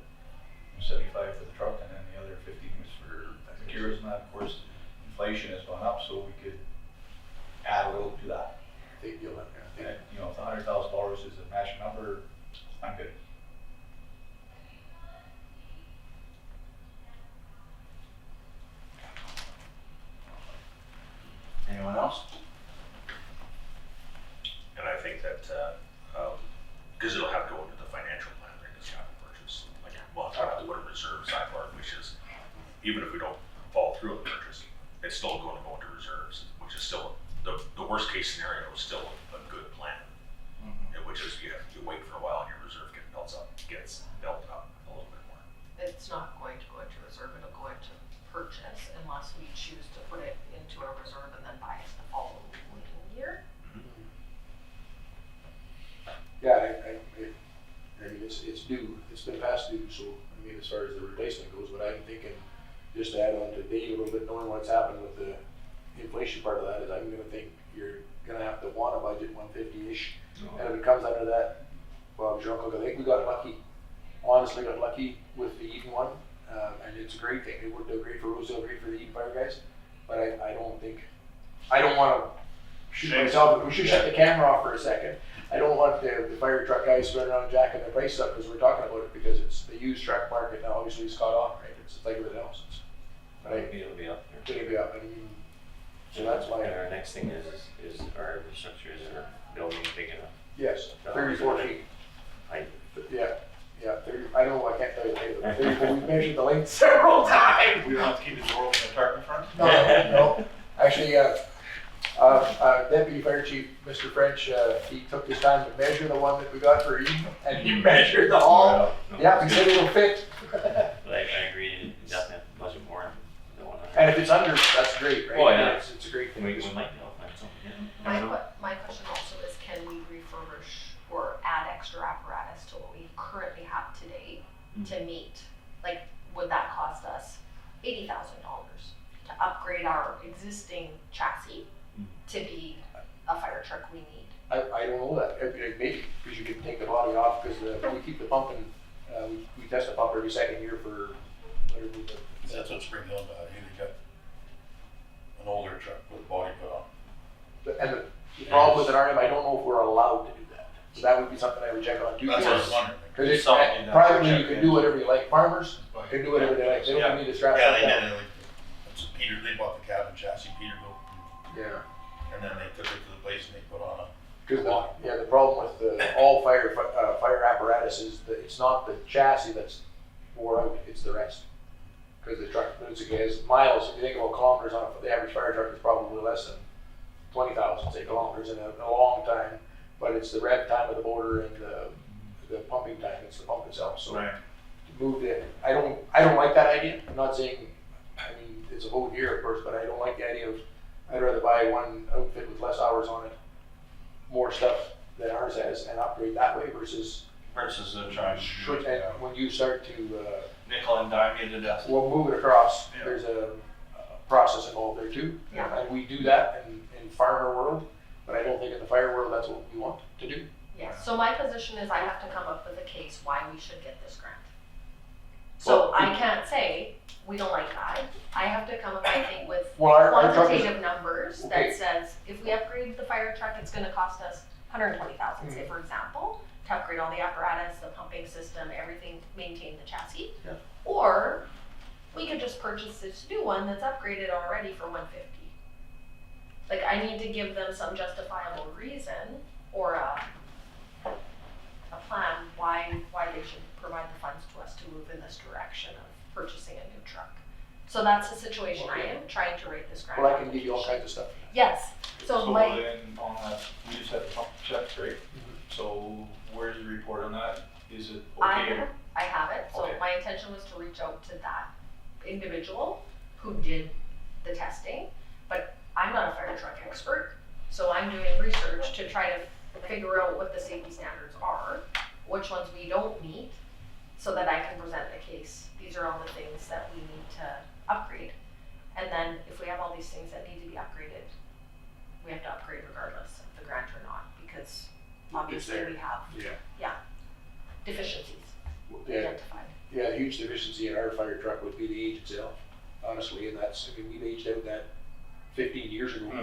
So I mean, that's my biggest concern. I mean, it works, but in the pump test, they tell us that they look for stuff in the water, right? When they pump they do the test for if there's filings or like a pump works on plastic, whatever they're called, balls in there or whatever, so that's swearing. So if there's plastic in the water, when he's reflecting the water, then that's another, the pump is wearing. And I can guarantee you the pump is wearing because we use it. You know, so it just sat in the hall, it would just get rusty, but we use it. You know, whatever, so the age is the biggest thing there, and our liability would be my next concern, because if that truck never functioned, and of course at some fire scene and we lose a structure or a person, our liability and our personal liability and mental liability would be bad, and then our financial liability would be bad too, because we're supposed to supply this service, or we are supplying the service. I want to keep that. Some of the conveniences is just conveniences, the rest is the liability of our RM. It's well aged out. And it's aged over, sure. That's one of the biggest things, it's well aged out. Yeah, and it served us very well, it doesn't owe us a shiny nickel, to be honest. It did its job in the time. Yeah. So, but full disclosure, it's a 50% reimbursement rate for this grant. So if I'm saying 120,000, We need 60,000. we gotta come up with 60. And that's my fear with the fire truck too, that's like. And that's if we get it. If we don't get it, we're still in the 120. You don't have to follow through on it. You don't have to do it, you're never stuck. But do we want to take that chance? Well, in my mind, I do want to take a chance because I want to prolong the life of the landfill. Because there's a cost to the landfill, there's a cost to trucking garbage, there's a cost to building a cell, there's a cost of dealing with rats, there's a cost to greenhouse gas emissions, there's a cost to methane, there's a cost to leachate. There's all costs that we pay.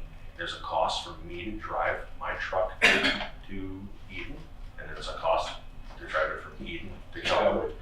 And then there's a cost to drive the grader, not the grader, but the bulldozer, and there's a cost to bring in the clay. And how are we gonna get enough backing from our ratepayers behind that? So we get say 570 households, the way you wanna call it. So we get 70 households that are in on the project, and the other 506, what benefit is it then? Question, that's all it is. And I'm not saying these are great ideas, but I guess I'm looking long-term, I guess, and all the, maybe if I'm looking for the gray area, that's the gray area. according to the Compost Council, it's not even a gray area. They said that if you don't get community outreach and community buy-in, you're wasting your time. It's a huge problem.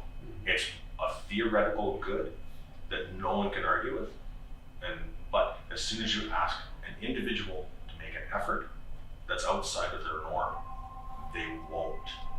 Exactly. And because I'm used to driving to the garbage shop, I ignore the fact that I picked up like nails in my tires. I ignore like I put $500 in patches in my truck this year by going to the various landfills in Manitoba. I'm used to that. But will I spend $100 on a recycling dump? Probably not. But It I'll hasn't just changed the mirror. I got it. But I'll keep driving to garbage and patching my tires. We need to go to the Amish and get some tires. So so the next part of that is because there's people that are willing to partner, and because we have a green team, that's why I said that you have to reduce the barrier to entry. It's basically, guess what we're giving you? We're showing up on Wednesday and we're putting it in the spot. You tell me that you don't have to lift a finger. And if they divert one apple core, then it's a win. But I think that if you take away the barriers to entry and explain why you're doing it, it's that. What did you just say? I'm sorry. Paradigm? Sure. Changing the paradigm. Yeah. I'm changing the paradigm. I hope it would work, but I don't know it would. But my goodness, I have no optimism. But so that's just me though. Like I'm trying to find something good in the world right now because I'm a little bit depressed with how things have happened in some areas of the North America. So don't take this away from me. I would suggest maybe we're not ready yet as an RM, that maybe we should do a survey of our ratepayers, because we can send a survey out with, say, our next tax bills or whatever. Hey, are you guys interested in this and that or the other? Or we can put something online, Get some feedback. get some feedback from some ratepayers to see what direction they maybe would like. You might get more interest than you think, because people are thinking that way. More players complaining about our eating dump. Yeah. Well, transfer they're not happy that we lost it, you know, it's, they're holy.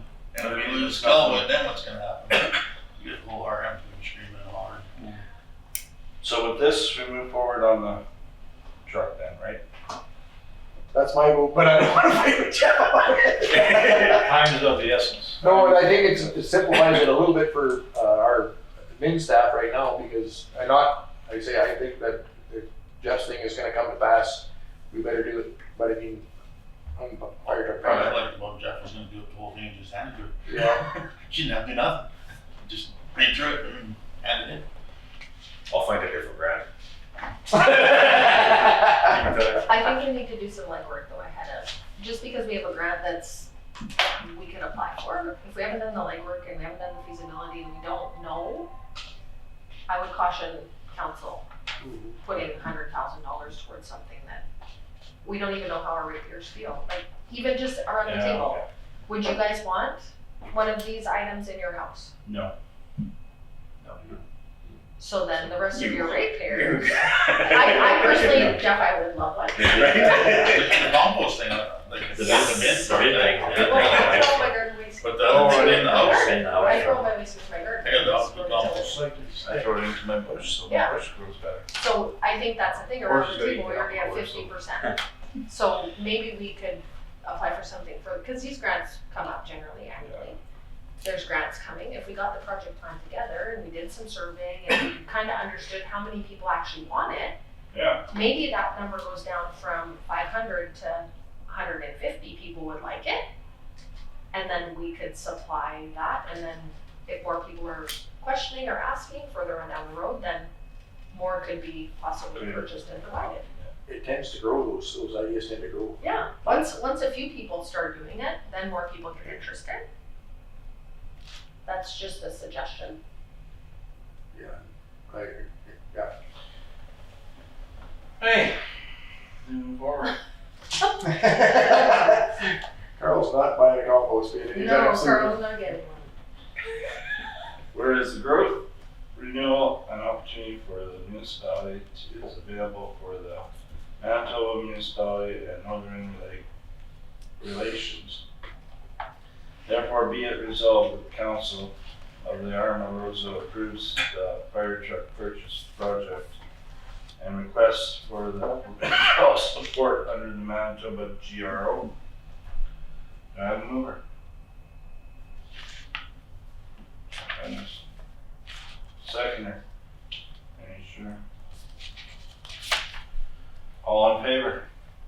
Sure. You can work on me to try to get a compost. It's free. It's free with Jeff's program. It's free. It's free. You can't cheat free, man. Okay, Well, you can come and get your food waste for you. tender, gravel crushing. So I just wanted to ask council, because we need, in my opinion, to tender the gravel crushing as per procurement policy. We have been paying $5.50 a yard for crushing. I did see an invoice from another RM to us, and the price was much lower, but they were charging us for what they're getting charged for gravel crushing. But I wanted to confirm with council the quantities that I should be tendering. So we have various pits, of course, so I just included what we had spread last year, what we had projected to spread, 32,500 on the RM roads. So I was thinking of tendering for 60,000 to be crushed, and then possibly between two pits, between Fisher and Kozaks. But I wanted to know from council how the Kozak agreement, is there an agreement with Kozak's pit or RDK? Do we own something there? You wouldn't Do own we nothing pay there. for something? Okay, You own nothing. It's just a verbal agreement, as far as I know. With Rick. so then I'm assuming then we purchase the pit run from them Oh, and yeah. then we pay for the crushing. Correct. Okay, so I would have to reach out to them to see what they would be wanting to charge us. And then I think we probably have sufficient amount of Eden gravel perhaps, there's about 7,000 yards there. So maybe we don't need crushing there again next year. Depends how much these guys Other guys can pull out of there, I guess. There's other guys that pull on it too. Cause you're what, 4,800, Robert? Yeah, it's 5,000, so there's only 2,000 left. Yeah. That's it, see. And I used what, 2,800 this year out of Yeah, I use 2,700. Jeff is 2,800. What do we? What about me? You don't get any back. Jeff, Start composting, you're not getting. I composted home all the time. Shadow boy, so he's got to be gravel. Low on that 32.5, like the total. Yeah, that's what we had budgeted. Yeah. I just gave budget numbers. I haven't done the reconciliation yet, because I haven't done the grant. Cause that 471, Submission. like, there's 8.5 miles, not 6 miles to do.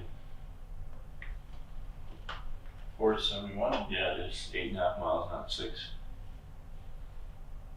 Robert's got 2.5 miles. Mine? I think they're separated, are they not? No, Like Ward 3 and 4 does, and then Robert, 1 and 2. Oh, I see. it's separated? No? Not 471, 365. Oh, 265. 265 is, Yeah. yeah. Not 471 is not.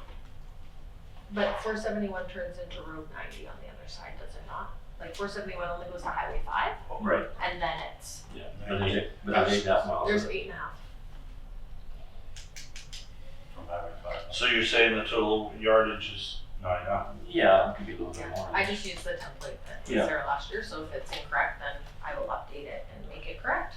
But, yeah. But yeah, Eden almost needs crushing too. I mean, cause that's, No, 265, like it's showing here, it's three, we got the, Ward 2's got 3 miles, and we got 6 miles. We got Right. West Highway. yeah, and Easton Island, right? Plus 471. So we're basically gonna be crushing then for have a stockpile for 2 years now. If we're doing 70,000, because we're doing 35 a year. Yeah. So there's still some left in Eden, but there's, we'll say we're using 35,000 a year for easy figures, right? Mhm. So crushing 70,000 and whatever we have on hand Mm. will be our bonus in 2 years from now. Because we already got 7,000, we'll say there, I don't know what's that, goes at 5? No, No. I haven't been up there, so I don't know. maybe 3. Yeah. So we have, we'll say 10,000 on hand. Yeah. So budget that at 0 and then. So then 10,000 on hand, and then we're on 60, Mm-hmm. we're at, in 2 years, we got nothing. Yeah. Because nothing What's else. the So- pits? Yeah. 0? So we'll only end up with 2 pits at the end of the day then. 3 pits. But we still have 3 pits. We did use a lot of gravel in that. Come out of our pit, out of our gravel for that road. That road bill, Yeah, yeah. 9,000 yards. That one hurt us a bit.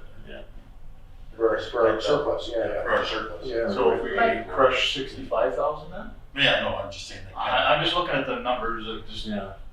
I think we need to think about what projects we wanna do as well, like are we doing road one, what road projects are we doing? Are we gonna supply road gravel for those types of things also? Like road 100, we had all of our own gravel, right, supplied there, so that was a budget item, so we should crush to accommodate Yeah. all of the items, the guys don't wanna come and set up and then come back. No, that's why we tried to do 2 years worth Yeah. at a time. A That's lot of all. guys won't come for. I just want to say one thing real quick. My dream, and this is, I'm saying this to you because I don't want, this is not an implied criticism because this is your first cycle. Yes, So, but my dream is that now that the public works staff has been on the roads enough, that the public works staff is saying, we need this much in this ward, and that all gets consolidated to the public works foreman, to you, and then you are saying, you need this much, plus we need to do the rest of, like, all these extra projects. So it's, you need 80,000 yards, and then the people with all the experience can then say, we also need this, and we also need that. But I'm hoping that that's what's gonna happen, is that all the guys in the graders are having input before it even comes here. as long as council is willing to support that direction. Mhm. And the complaints are not continuous that he did it wrong or we did it incorrectly or what. I think council isn't ready. Maybe you are, Jeff. I don't think all council members are ready to give that Control away. control. Well, then, it's easy for me, right, because I don't know. So it's easy for me to just defer to an authority. Like if somebody says, Jeff, you need 5,000 yards, I'm gonna go, okay. You say so. And I'm becoming more familiar with the roads now. So in 10 years' time, I'm gonna be complaining bitterly about everything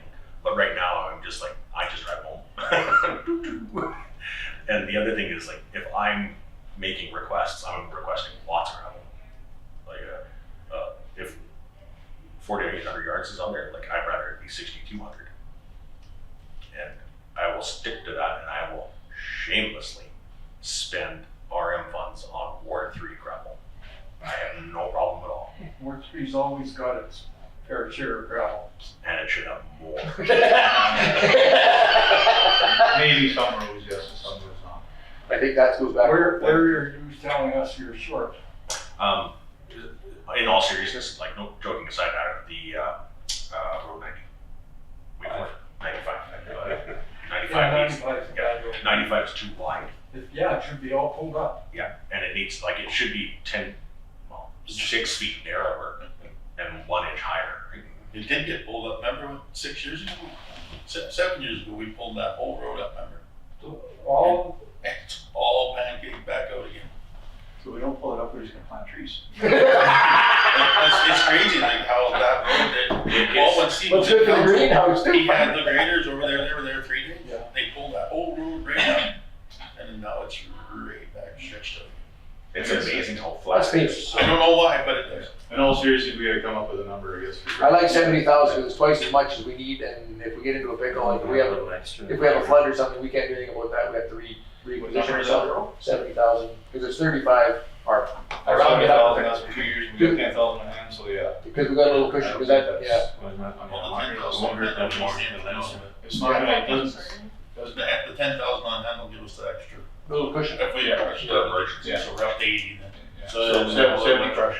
So 40 at Fisher, 10 at Eden, 20 at Kozaks? Yeah, that number I can't help with. 10 or 15 at Eden. I'd probably go 15 at Eden, to be honest with you. We generally want to disperse it amongst Yeah. ERM so the trucking companies can pick up that general. Closer down, yeah. And depends on the guy's crushing too, because a lot of guys don't want, if they're gonna move from site to site to site, there's mobile, Yeah. mobile charge. Mm. They wanna do, a lot of guys wanna do now 50,000 plus. So you're Per site. thinking doing just 2 sites and leave the need alone then? Well, no, but Eden's the main source too, Yeah. I mean, a lot of gravel. I just asked a I question. think that No offense, Robert. I would like to get that's it. okay, but if Ward 2 gets that gravel. Yeah. It's okay, that's okay. It's only got 3 or 4 hundred. But it's not enough there. But I think the mobile charge is just a cost to do business, unfortunately. I mean, we have to do the gravel, because once the gravel's crushed in spot, we can move it where we want. But I mean, the guy moving the crusher, we have to pay him to do his work. That's my put on that, so. Do you guys want me to pull the dollar? So I know how much it costs for Eden. I have to touch base with the owners of the land to see if they're gonna charge us the same as they charged last year. And then I can touch base with RDK to see what they're going to charge us for the pit run, because I'm assuming that's how it has been set up in the Yeah. past. Yeah. So then I could send those dollar figures to you guys via email. If you can reply to that, then we can post. I just would like to get the tender out before we're budgeting, Mhm. so we know this is how much it's gonna cost us moving forward just for crushing. And here's a little small rebuttal, I guess, to the guy moving how much does it cost to move the crusher as compared to how much does it cost to actually truck the gravel when we're hauling it? Yes. Because there's the offset cost. Yeah. Yeah. That's the exactly. next conversation. Does that make sense? 5,000 to move the crusher from pit to pit? Oh, it used to be, Pardon? used to be. Used to be? You Is can it more than double, that? hey, well, I bet you double, more than double that, more than double. Is that right? So on 10,000 yards or $10,000, that'll get you 2,000 yards of trucking at $5 a yard, and that's trucking's more than that, we know that. It's Well, if they start Depends, trucking- depends where they are, depends where they're going to. You guys are You're trucking. probably closer to 7. I shouldn't say that a lot, but. It's more than 5. But you know, there is gonna be a change, right? Oh, big change. Yeah. You start Shut trucking the camera. gravel from Eden to Mount Road, Oh, where, you know, Okay, so the move is gonna be cheaper than the trucking. yeah, that's the break off. You're in That's with the the break map, and that's the break. yeah. Can I make a kind of a suggestion, but a question, is that why doesn't the RM get ahead? And because you have 3 pits that you want, but stockpile enough that you can do 1 pit a year on a 3-year rotation, but spend real money this year to get ahead so that you can start doing the 3-year rotation and not have a mobilization charge. And then you've got free gravel essentially. It's back to that budget thing. where you Yeah, gotta- but that's what I'm saying, you front load the cost to get ahead, because if you can get, again, I'm always gonna come back to it, several hundred years worth of mobilization charges you no longer have to pay because we're gonna be building these roads forever. So if for 1 year you front load it, you save the mobilization charges forever because you're on the cycle. And the follow-up part is, why doesn't RM have their own crusher? Is it just too much money or? Millions and millions of dollars Oh, for okay. a crush, yeah. But now let's try that. Doesn't work. Apparently. It's just a specialized Maybe. business. Yeah. Need more men, everything. Okay. Eden Around pit, it? Yeah. the pressure goes in at Eden pit, and that's just like gravy train, they just mow through that like rock water through a stream. Oh, yeah. But then they go up to the next pit where there's some real rock now they're working. So, it's, they like the Eden pit, go in fast, get in and out of there, get quick, and they're done. But then they go up to the other two, then they gotta work. So next question, what screen size are we wanting? Because I know last year folks were upset because it was too fine. So this year I'm assuming we want it to be more coarse. So are we asking for larger? Because you guys said 7/8 or something, right? I remember you having that conversation. Three-quarter is, the problem is, I think it should go bigger. well, not bigger than three-quarter, but the problem is, most of our pits now are too much fines in the pit. So we set the big size, but we don't set the small, because there's too much fines, and that's my opinion on lots of the stuff. Well, depending on where the pit is, there's not enough clay in lots of the gravel we're crushing, which gives you stick content, and there's not enough other products. Like, I mean, three-quarter rock is great, but if you only have 10 three-quarter-inch rocks and a 5-gallon fill full of gravel, you got nothing. Yeah. See, that's where we were okay with Daryl, because Daryl's guy watched the fines that were coming out and pulled from each spot in the pit so he could blend it. Well, it's an And adjustment keep it pit, going. but we don't have any quality control at the bottom end, or at our end, because they, like you said about ripping through Eden there, if they're ripping through, they're not enough crush to go through. No. So we should be putting crush in that gravel, and if we go to Joe Blows pit, wherever that is, and he has enough clay, we should be putting clay in that gravel. And I mean, mine's the hand squeeze test. Put the gravel in your hand, squeeze it together, and you open your hand, and all just runs out of your hand. There's not enough clay in there. I mean, there's no science to that, but it's the facts. Because if you put it on the road and step on it, it should We stay. tried that. We tried hauling from one pit to the other and then it got covered.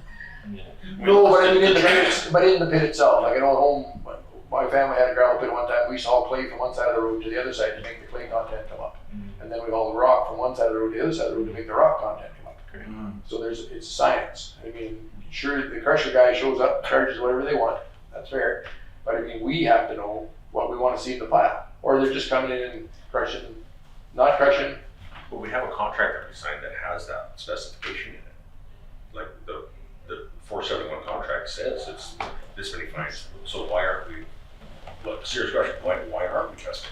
We shouldn't be testing. Yeah, it should be, By yeah. rights. Yeah, because I mean, that puts more load on the public works, say people, and if they don't have an understanding of that, which you can't expect them to know everything about everything, how do you know the standard? Like, I know what I want to see, but I just want counsel.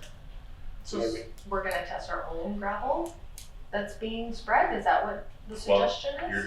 Because that was my understanding, is that we were testing it because we committed in that contract that like road gravel has the standard. And all of it should be tested. Yeah. And that we should be, the tender should be crushed to this standard. I don't think there is actually standard out there. No. No, there's not, that's the problem. But there is in the PR contract. Traffic route.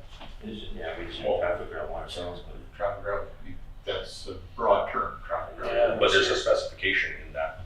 Yeah, there should be a spec by rights, yeah. but, Can we go back to crushing? yeah. Yes. Let's go back to crushing. So are we going to ask in the crushing contract that they test the fines to make sure it's a specific, because they're crushing in our pit that we've selected. Yeah, So fines is now, one thing, but like Earl said, clay like that on Clay the content. Eden pits, Got nothing. nothing. There's no No, binder to it. that's why I take out of Eden one year and then I the don't, next year so I can blend I think it. that's what we gotta continue to do, otherwise we're gonna start taking our gravel, expenditure and we're gonna go here. Well, the crushing will become expensive, so you You can know, we start moving clay and everything else around and try and get that optimum spec. At what cost is that optimum spec's gonna cost the RM? you don't want to. And what benefit is it compared to the cost? Depends how close clay is to. Yeah, and depending on the roads and everything else, some roads need the Eden gravel because they got more clay in it. Some roads need the clay roads Yeah. because they got too much fine stuff in it. Right. So I guess we can manage that end. Yes. But I think if that's the case, then you at least have to test everything as it's coming out, so you know what you've got, so that you can Exactly. manage it. Like 1 year, next year, I need 2 loads of this, 4 loads of that. Okay, in our tender contracts, what we just put, give us a spec what the gravel is. Crush it, just give us what you got for spec. Oh, yeah. Then we know what we can do or not do. With what they create. What's good to create. Does that sound fair? Yes. I don't. And that way it doesn't cost us anything other than gives us an idea of what we got or don't have. We got 8% clay, or we got 2% clay, or we have no clay. Give us your gravel spec. Then we can monitor, yes, move. It's already done it, and I've done it, moved the gravel around from road to road. It's greasy 1 year, and it does work very well. Well, it does work. I mean, I got into council. I know you kind of questioned me the first year there, I did but then that. after, 265, we did it 1 year or 2, eh? Yeah. But, I mean, to truck everything safe out, even gravel. I know. Because ours has got too much clay in it. We've got Fisher pits full of clay. Yeah. Way too much clay. So, But so you have there's to, more from Fisher. Maybe Fisher's got less, but I don't know. Fisher's got clay in it too, right? Well, shale, but it's clay. Yeah. Tons That's of what it. shale is, so. as far as I'm concerned, like Rob. Let's just get the spec, figure out 25. how many yards we want, and spec the gravel. And let's work our magic going forward. Yeah, we can't reinvent the wheel with Almost that. 70,000, I think. Hey, Stephanie, We'll go with 70. 70,000 crush. 70,000. Ten to that. We'll see see. what else we'll get the dollar figures from. Dollar figures from the Elk Ranch and Eden. Okay, so specification requirements, so they're not just, as soon as I put that on the tender, I'm gonna have to give them, I'm assuming some sort of frequency Oh, yeah. per amount crushed. We can't just say, give us one spec if you're doing 40,000 yards. There would be every 5,000 yards Oh, I crushed, see. we're gonna get a Cost spec. much, right. Yeah, like, because depending on where they're pulling from and crushing, it's gonna change, right? As they move that equipment. Is there anywhere that's not allowed rock? Who's actually? But So even every yours- 10,000 maybe? But even your public works foreman could be doing those tests. I don't have. Oh, Because they're acting, Yeah. like lead hand, somebody can do it, because it's a fairly straightforward test. But she needs to know which pit is gonna get so much. I guess we could, in the tender, you could do the yards we spoke about, with the pits we spoke about, and ask them to, in their tender, to show us the cost of moving from pit to pit. Okay, And then mobilization. say Joe Blow does the crushing for $5 a yard and charges $20,000 to move, and his cousin does it for more crushing and less to move, we can figure out the math on that way. Because it's gonna be a thing. Because if we do all 3 pits. Yeah, I would say with what we've been doing, because we're talking about trucking, is Yeah. the cost of moving gravel onto our roads is our cost too. So that's what I would do with the companies. When they tender those processes, we can beat them How up much by you then. need, 22, how much you need? Well, what will you can get? What's out now? I'd do 20 at Eden, Five. because he's already got, but how much you got sitting there, Robert, you figure? More? 5, 6, I think, 5, 5 or 6. 6. So that would leave a 25,000 yard pile there, which would hold us over for a couple of years or better. And if you did, And then, like Jeff says, if we could, you're good for 2 years for sure. you know, get that amount built up, and then we can go from pit to pit every year. Yeah, 3 was. I just put $3,000 a year or something there, which is getting less. I did less last year, so for sure, I hope it's 7. I'm getting better. You know, take 3, that's 10. That's 10. It's at 5 there, so yeah. No, 20, and that leaves us So we're 30. there. I don't think there's 5 there. No, but if we crush 20 at Eden, 20 at Elk Ranch, and then 30 at Fisher, that's 70,000. That's Oh, I see. you're right on the money. We're right on the yardage. Yeah. And I think those numbers work.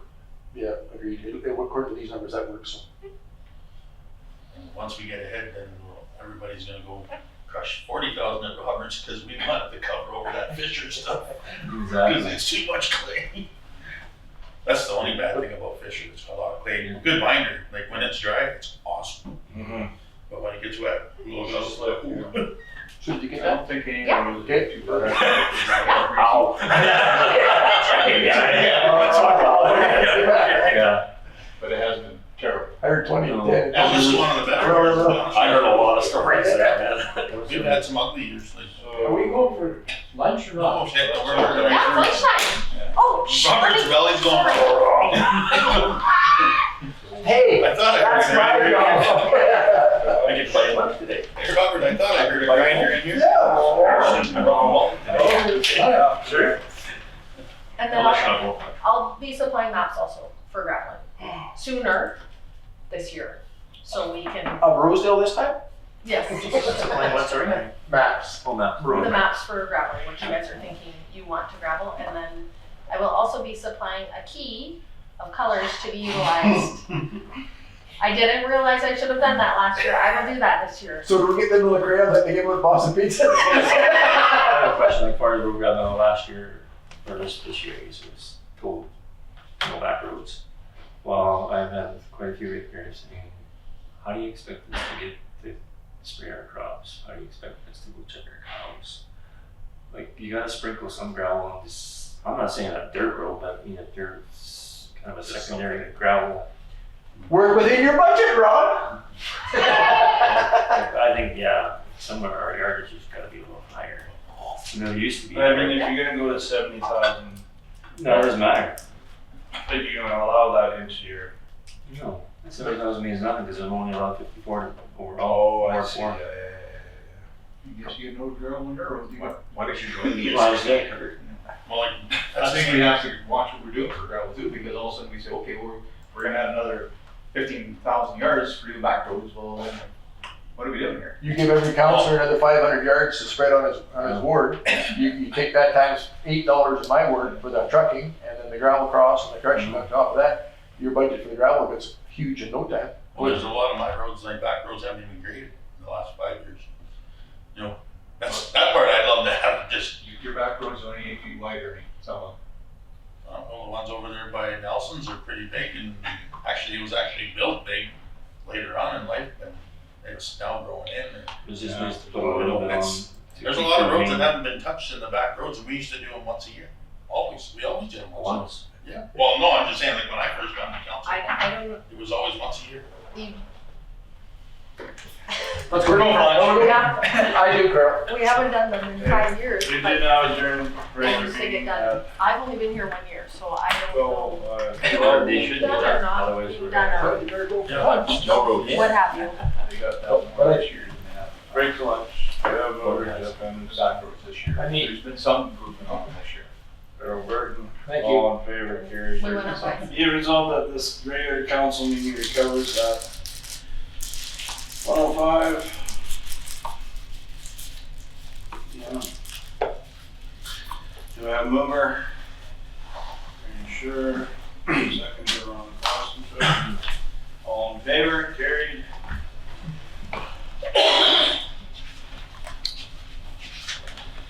Oh, where did we leave off?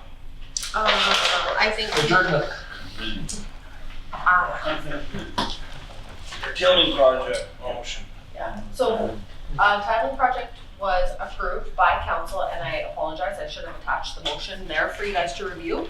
It was approved back in August 9th, it was approved up in Earlsworth. That's all it is, yeah.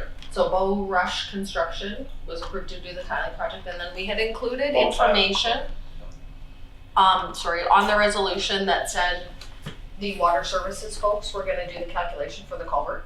So I met with our water officer, and she has explained to me that they are not responsible for that, and they will not be doing that. So they have not approved his permit, because that is not their responsibility. It's the responsibility of the person applying for the permit. So if the permit was applied for, all that information would be on the permit, and they would basically question if it wasn't correct. Or ask, hey, are you sure that's the culvert size you wanna put in or not? And then I also had a conversation with the contractor, and he had advised me that they can actually shut the tiling off if there's any issues, and that the tiling shouldn't actually affect the flow of water because it should actually slow it down, was the information that was provided. Regardless, they can't get their permit approved unless we take that section off of the resolution, because water resources is not going to do it. They're not gonna do the calculation, and they're not gonna provide it. So the information that I would ask to be removed is the landowner will upgrade the 24-inch culvert to the appropriate culvert size calculated by Drainage and Water Rights Licensing Branch. we can never get that information because drainage and water licensing branch will not provide it. I didn't know that. I didn't know that either. I thought I thought they did that. So we're going to approve it without stipulating the culvert size, and then they're going to guess whether the province will allow whatever they put down, and we're just gonna stand outside and. Well, I spoke with that gentleman too, from Bow, where it's all there, and I have a brand new understanding of how a tiling works. And because I didn't honestly know, and I shouldn't have made that stipulation because I didn't know. But after speaking with him, and what Melissa said about they can control the water flow by stopping it if we choose that, he said it will not in any way alter the water flow in that street from that land. He said he can guarantee, he said he's done it for X years, whatever he told me. But he said the culvert, we're holding them up by doing their work, and of course frost is coming, all that fun stuff. But he said it will not, he'll guarantee it will not change the flow of water there. He said that culvert could have been whatever you guys put there. If his concern was if we wanted to upsize it, then it's not able to handle the water we're already putting on there, because he's not adding water to it. It'll come in a different season. The spring runoff will be season, and then the water coming out of that land will be a different season. So it'll actually be dry when that water's coming out. Like the creek will be dry. And sorry, I misspoke. Bull Rush did not tell me the tiling could be shut off and on. The water resource officer told me that. So if there's any issue, or an emergency or something like that, where we want the tiling shut off, we can just call them and ask them to shut the tiling off if we think that is The problem. the problem. So I would like to make a motion to remove that part from this motion. That's what I'd like to do. Just let them carry on with their, you want to read their legal motion? Well, Rose's gonna make the motion to discuss it at the next meeting, because that's a process that needs to be followed. Oh, sorry, and the yeah. resolution is I'd like on. to remove it, but okay, we'll make the motion to put it on next month's agenda. Okay. In the interim, I'm wondering if council, well, first I would like to know what everybody's thoughts are, because Jeff is seeming to be struggling with. But Jeff is struggling with the part that, like an hour ago, we talked about whose water is it? Mm-hmm. And I thought it was, I thought there was an overarching person that was trying to manage, because like we talked about, like just now, you talked about the little redraw the blocks. You have the Whitewood Watershed District, which is the watershed. You have the province, which is like a more holistic look at it. Then you have like no criticism, but you have a producer that is trying to improve his section of land, and then you have a for-profit contractor that is giving a guarantee, but actually doesn't have to give a guarantee.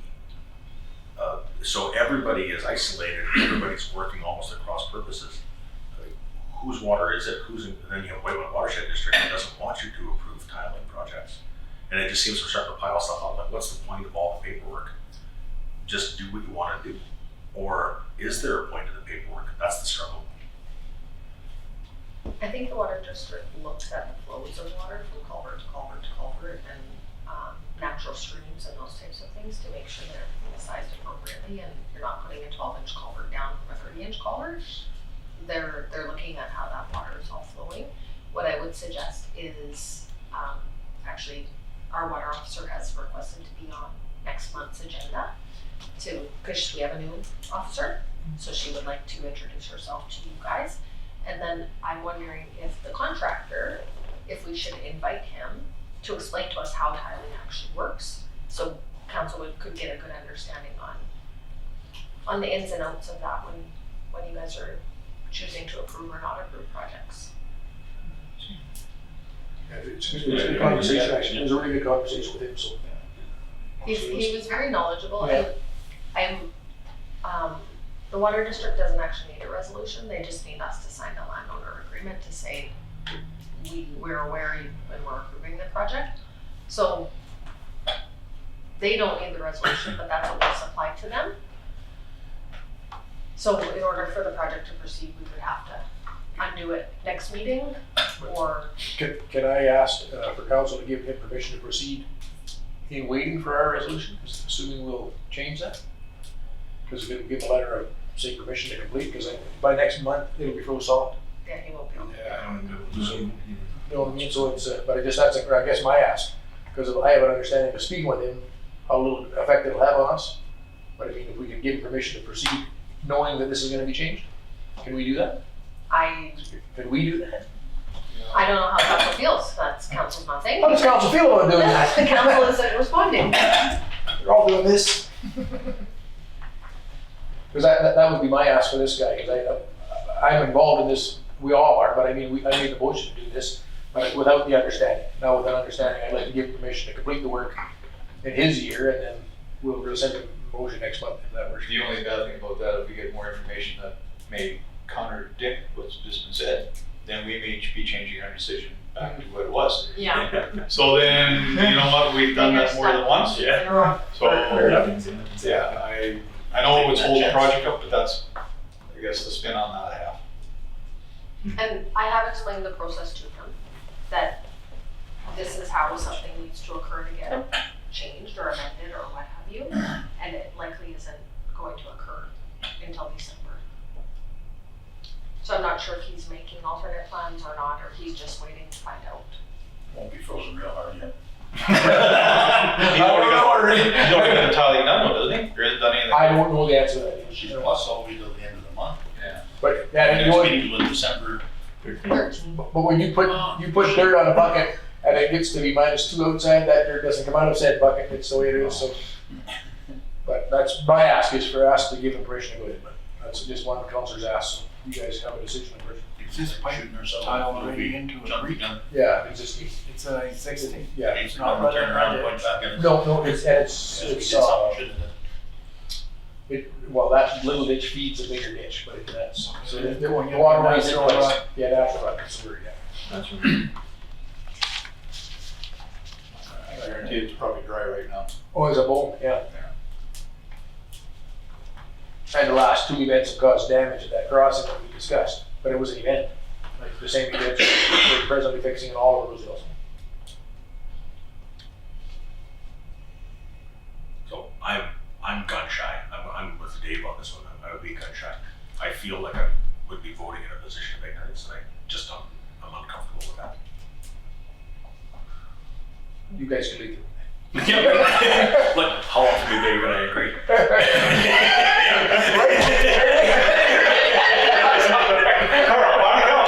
Before he changes his mind.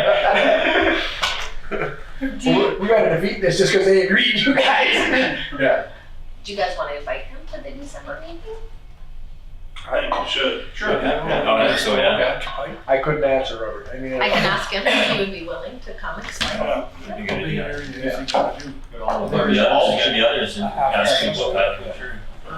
a way better understanding. Yeah. Just tell them There will be a valve on it so you can shut it off. they can control the water according to what we've told, so. They can shut it off, I don't know, I was saying, what point that got here years ago. And they said, I remember him saying they could shut it off whenever. I remember they had a tiling project that's beside you. They did shut off taps on that diagram. I read it. Well, that was part of the deal. They had Yeah. the valve. Yeah. Gauge on it. And this one's going into like a natural drain, it's Well, yeah, I can't see where it's gonna hurt. gonna hurt. Can you? No, Well, if I make the motion, will you guys support it then? Because these guys are, If there's a valve on it. well, if that's where it's going, in my But eyes, see, it's gonna hurt nothing. yeah, I know. Well, I'll show you on the map. But it's an old natural drain. It's a mile off the number 5 on Road 106. 106, a dirt road back down there. Southeast? East of the highway, sorry, yes. 107. 107, sorry, yeah. Yeah, east of, Mile there's a north. carrying there right at the highway. Yeah. East of that. Okay, I know where you mean, huh? That's going into that drain to the Yeah, north. big drain that goes out past, Yeah, I think it's Goose Land on that one side there, so Okay. into a bigger ditch again. yeah. Just because it changed the water, a lot of the water that would maybe have gone off with the spring run or a big rain. Mhm. Well, then this comes later, right? I don't know, I think it's unbelievable. Well, tile just runs all the time. Pardon? The tile rain just runs all the time. Yeah, total end. It's flat, yeah, it runs steady. Whether it's run off season or not run off season. So, breaking it down, it should be nothing that they come to the next meeting and there should be no surprises or anything pretty much changed in our minds that it wouldn't go through anyways, right? I'll bet Melissa's paycheck, there's no surprises. I can't afford it. No bet. No, actually, I think we should invite him if that's one question you asked, but I would like to see. But I mean, he should come, still, we should get on top of this tiling stuff also. I mean, going forward anyway, yes. Going forward anyways, but yeah. So can I make that resolution and see if I can get a second Well, it's to give permission to go the ahead? same resolution. That's the trouble. That's where I don't. That's the trouble, That's the yeah, trouble. we have to do that next meeting to take that out and. Too many rules. Because we're making the decision on the Short same. I never talked. That's right. I never talked to him before the last meeting. Or it's an argument for meetings every 2 weeks. Be short. You have to have a 2.5 hour meeting every 2 weeks. Right, well, Anyways, moving on. Whereas written notice has been received, the motion will be introduced to the next regular meeting to aim to admit the resolution 24-236, therefore be it resolved that the topic added to the next regular scheduled meeting. Do I have a mover? Dave Tudor. Second, sure. that's all I want. All in You have favor? to give that to me. I need to receive the written notice. No, that's not how that works.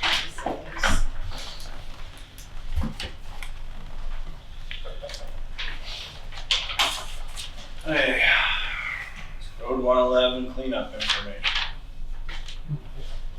Okay, so what had happened there last meeting, we had agreed to do a letter of support and the application form was filled out and sent in.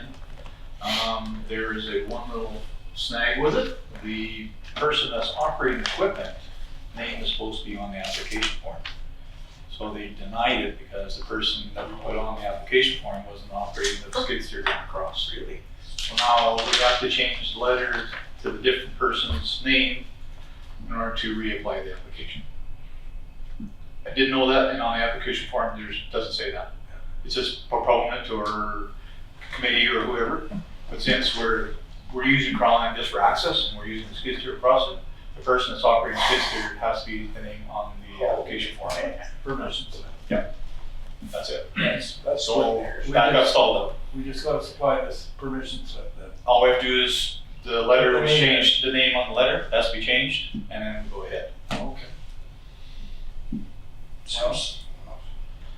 That's just because of his skid Technicality. steer blows all the hydraulic fluid, they know they're coming out. That's what it's for. That's what it is. Well, yeah, it's just silliness really, because if that, you think that name is sent to his coworker, then you can't proceed because it's a different path. Once it's on, once the equipment's onto municipal road lawns, then anybody can operate it. But the person operating the skid steer across Scotland, name has to be on the application. So that's it. So if everybody's good with that, we change the name and So do we need a motion to do this? I don't ask Melissa, no. I don't think so. The previous one just said we were gonna be issuing a letter of support to the, yeah, I do have it here somewhere. The RM of Rosedale provide permission to the volunteer group to remove, okay, what did he say? We'll send a letter supporting the volunteer group to apply for the permit to take equipment across Crown lines. It didn't have a name of an individual, So you just gotta have. just Just change change the name, yeah. With a different person that's operating equipment, and then move forward. Okay. Okay, and there's part two of that. I got a letter given to me the other day. It says, to the RM of Rosedale Council members, the trail places appreciate your letter of support and soon will be clearing up the debris on Road Lots 111. We're asking for your continuing support to maintain the trail so it can be enjoyed by all. We're asking for permission to cut a 6 to 8 foot wide trail on the road lawns. The reason being that each time we require to move equipment to clean the debris on the trail and have to use access from the croplands, we need to apply for a permit each and every time. So by allowing a trail to be brushed on the road lawns, we would be able to clean the trail up in a more timely manner, and a letter of support for this request would be greatly appreciated. Thank you, Trail Blazers. That was my thinking. But the block municipal land, that makes more sense to me. But that just takes us right back into this, that's completes the circle. That's where we started when I first came on council. That's exactly where we were. And that's led into the joint, the road allowance, that's led into which led into us deciding not to do it. So what, But we're not gonna do it this. I'm This open time. presenting letter, so it's down to the decision which way direction we head for. But basically what they're saying is, of course, every time if there's more damage to the road allowance, we need a new permit every time we go up there. So if we all of a sudden there's a trail off the road allowance, they can go and clean it up at some point in time, if need be. And this is at no cost to the RM probably. You know, we're not gonna cut the trail. Yeah. No, it's the trailblazers or the volunteer group will be going out there and doing the work. We just gotta say, yeah, this is okay to do it. Yes, So we need a resolution for that. would be my understanding. I'd be cautious because it's a joint road and this is just advice That's the to problem we you. had before. I wonder I know what you're if saying, no, I understand that. maybe perhaps a site meeting would, maybe we could go up there and take a look and see what the heck they are requesting to do, because I don't know if everybody's been up there. If you guys wanted to do that, or I don't know how receptive McCurry Council is to I think, to well, it. from what I understand in that last letter, they say, yeah, it's gotta be cleaned up, but they just don't wanna have anything to do with it, paying any money or doing any work. Yeah.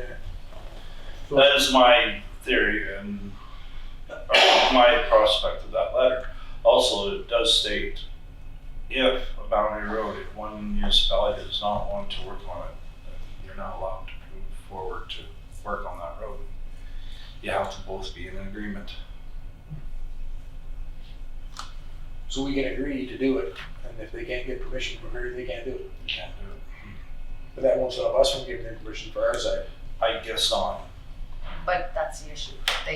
We did that last time, We right? did that last Then time. they did the Literally work, the same then thing. there was a rebuttal, so we should probably get McCurry involved ahead of making decisions to understand where their Heads are up. heads are at, yeah. And if you wanna tell the trailblazers to, the Trails Manitoba just opened up a new grant application for trails. The deadline's January 10th, and the maximum funding is $15,000. That's Trail Manitoba. Trails Manitoba. Okay, I'll pass that information on.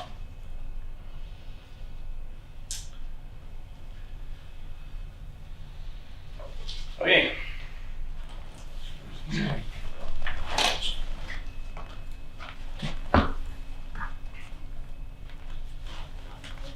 So you want me to reach out to McCurry to see if they want to meet I'd us on see if site, they want me or to if stay they and see wanna what they're, just have a site meeting? yeah.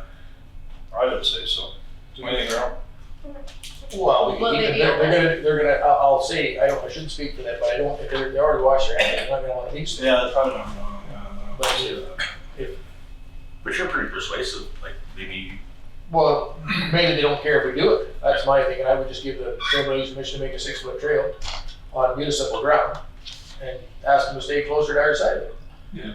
Because they've already paid for the survey, and they've done a bunch of work on the cleanup on already by hand. yeah. And now we're getting the permission to change the name on the permit to get a machine up there. All we have to do is, there's 99 feet of road allowance. They want 6 feet of our 45 feet. Yeah. And then we can all go up there.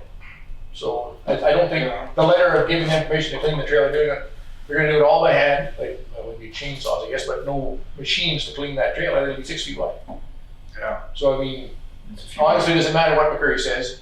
If we're doing it on our side, these guys have done their due diligence with doing the survey, paid for the survey, busted their humps to try and keep the trail accessible. Now, all that we're doing for them is making it easier to get there. That's all we're doing. Because the permit thing is no big deal. But everybody here knows when you want to go and do something, you want to do it today. The weather is right today, or everybody's available today. And then they got to go through this process every time to get Crown Land permission. So let's just give them permission to make it on our road, our share of it. That's my opinion of that. So. and I'll still say that we have that road allowance agreement, shared road allowance agreement. So are you talking about amending it? No, but actually in the agreement we signed with the two CAOs before was that Rosedale looks after Road 111 from 85 west to the park. And they look after 85 east to the boundary. That was the agreement we signed with them. Yep. So this is 85 west to the park. So that's our maintenance responsibility. Right? Sure, but they've already said no to the development. Like, you still have to agree on what, because we got offended when we got bills without consultation from North Cypress Langford. But they'll get no bill. We'll get no bill. That's the, But neither one of but us. the concept is the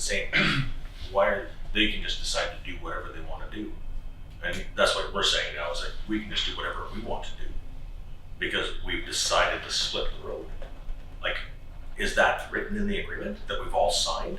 No, but it's a hair splitter, I guess, Yeah. but I mean, at the end of the day, it's just a 6-foot trail. And it's, I know, but Yeah. it's still, it's more about not the width of the trail, it's more about the nature of the agreement that everybody willingly signed. yeah, And if you want to amend that agreement, that's one thing. yeah, the only other thing is the damage being that these guys are trying to fix, these folks, I don't know all guys, these folks are trying to fix is being done with no permission from either side. Oh, I'm not arguing that either. Like, So that's why we're giving them permission to go and fix the damage on a bit of a land that belongs to Rosedale. That's my thinking, because the damage has been done with zero permission from anybody, Crowns, either municipality, and nothing has become of that. How No hard is charge. it, how hard is it to talk to McCurry and see if they'll let us make all the decisions on all of it? It's not hard. I just would ask why did council reverse the previous? Like, you did resolve it, then you reversed it, and now we're gonna do it again. So why did we? I think the Resolve reversal it. was done because of actual facts weren't actual facts. The first resolution was right. We reversed it because we had a presentation by somebody, which gave us information that we didn't investigate. There was no actual fact where the road launch was. It wasn't surveyed at that point in time. So then we reversed it on the information that was presented to us without actually putting our eyes on it. So then that wasn't going over well, so then the group went and spent their own money and surveyed it and realized that they were right to start with. So it's going around in circles, you want to call it. When the presentation we were given The was first not presentation truthful, was not truthful. It's still easier just to go to McCurry Council and get them to sign a paper saying that they're letting us make all the decisions from Highway 5 that way. No, they've done that.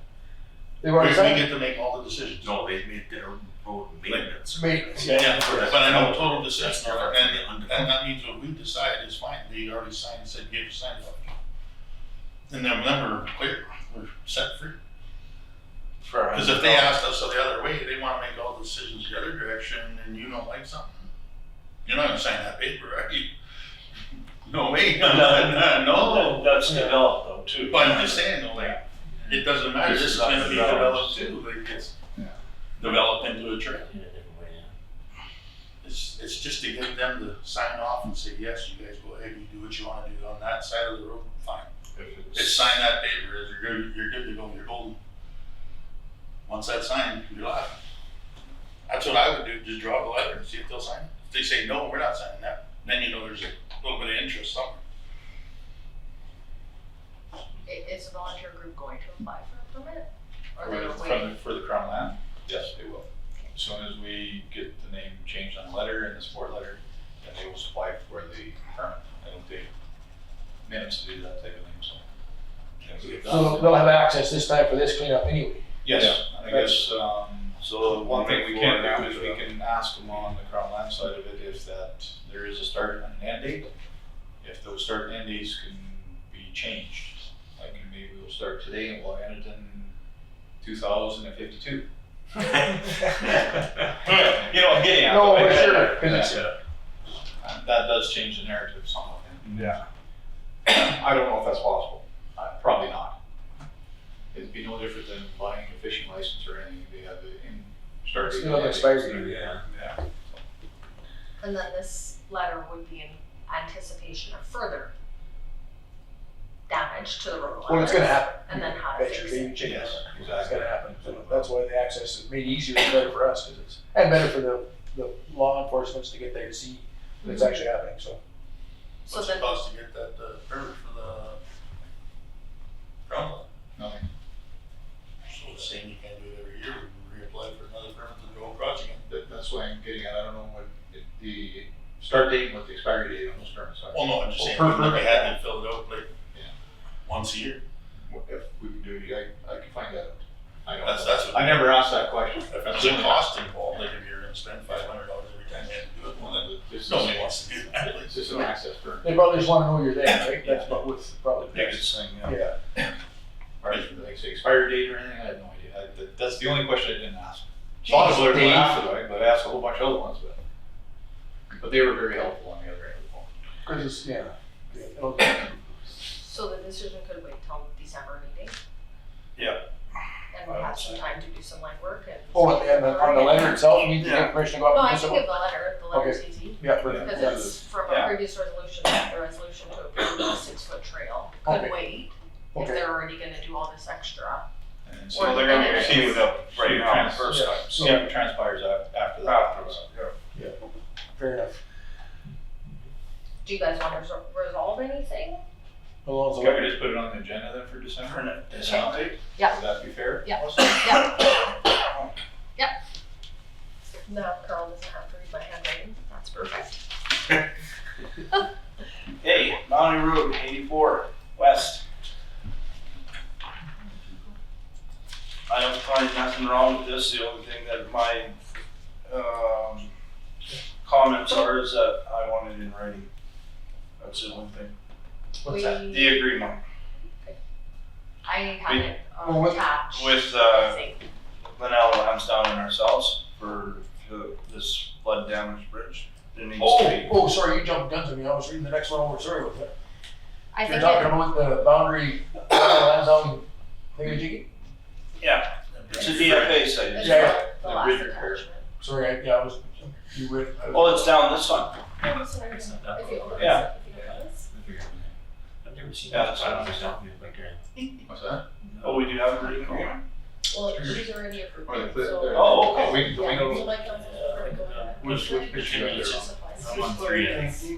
And ours is- I was wondering on 3. That's where I was reading.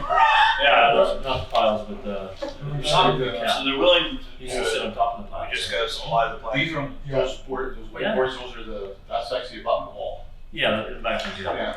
But there's a cap sitting on Okay, top so of the it. pictures that I'm looking at. Yeah. With the And new then there's planking in another there, on one side of it. that's, Oh, that yes. new planking is Yeah. a DFA repair. If you, quite a few nights the other side. Good, so DFA site was the north side, that was the south side. now they found out the south side. Those with that. So this is, They put all this. You remember that? I remember working on that bridge. I see they dad years ago. That's the. But not doing that. South side. Well, this came after. Sorry, Yeah. we're That not was in from those. the, interior. the new ones. You have- Well, they look new, but they're faded, I think, is the more We so did- than we anything did else. that. They're not new. Yeah. You mentioned that, Robert. Yeah. The pictures were not explained to me, I'll have to Let's ask see. Dave. What do you need to know, Jeff? I guess I need to know everything, because I'm in that position again where I feel stupid. Okay, this is the south abutment wall. The pictures are. Pictures are, yes. And what it is the plant, pictures aren't great, don't get me wrong, but that's just the camera angle. You can see on one of them where they're bulging. That one there. Oh, Yeah, you see the bulging, and they're starting to go. When that happens, then you're gonna find where your button wall is, all your gravel mat is gonna start coming in and washing in. It's gonna cave in is what it's gonna do. And you're gonna lose your roadway in front of the bridge. So, Drop it. I did that on road 86. and this was incidental to the flood event, Yes, and it was noticed because you were working on the DFA site, right. but it wasn't caught by the engineer when they first came there. Like, because it seems to me that roadbed failure so pronounced and so shortly after qualified engineers came and did engineered drawings. Like, what were they doing? I can't answer This that. is the one for the municipality hired this guy to No, do evaluations? I thought this was an engineered. the DFA site was done by Stantec back in 2022, the fall of 2022. Yeah. So was this apparent at that point in time? I don't know. Well, so I guess that's So two. we did an evaluation on all our bridges Yes, after and- that. And it wasn't noticed then. Yeah, so was Pier Pure Solutions, Solutions, yeah. did they do this bridge? Well, they're Yes, supposed it to have was. done all our Yes. bridges. It was, it's on that same, list of bridges, it is there, I remember that. They noticed some other, inconsistencies on that bridge, on that Pure Solution. I got the file at home and those will be wrong. But this obviously was not noticed by anybody or happened after that. Here, regardless of what is taking place, it has to be repaired before we have a bigger problem. We start losing that abutment wall and there's a lot of heavy traffic goes down there, a lot of B trains, cattle pots, and it goes nonstop.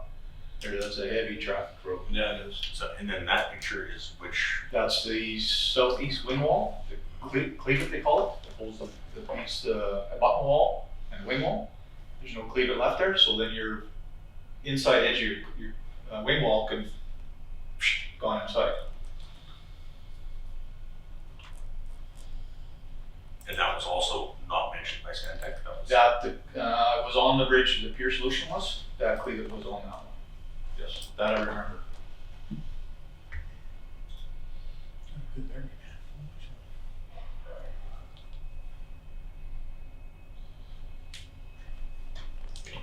So, details of the repairs is we're supplying the parts that we have on hand, that are sitting in a pile, that will probably age out before we use them, because we don't have any timber bridges in the area other than that one, that I am aware of, unless Ron, you know of some other timber bridges in the RM of Rosedale.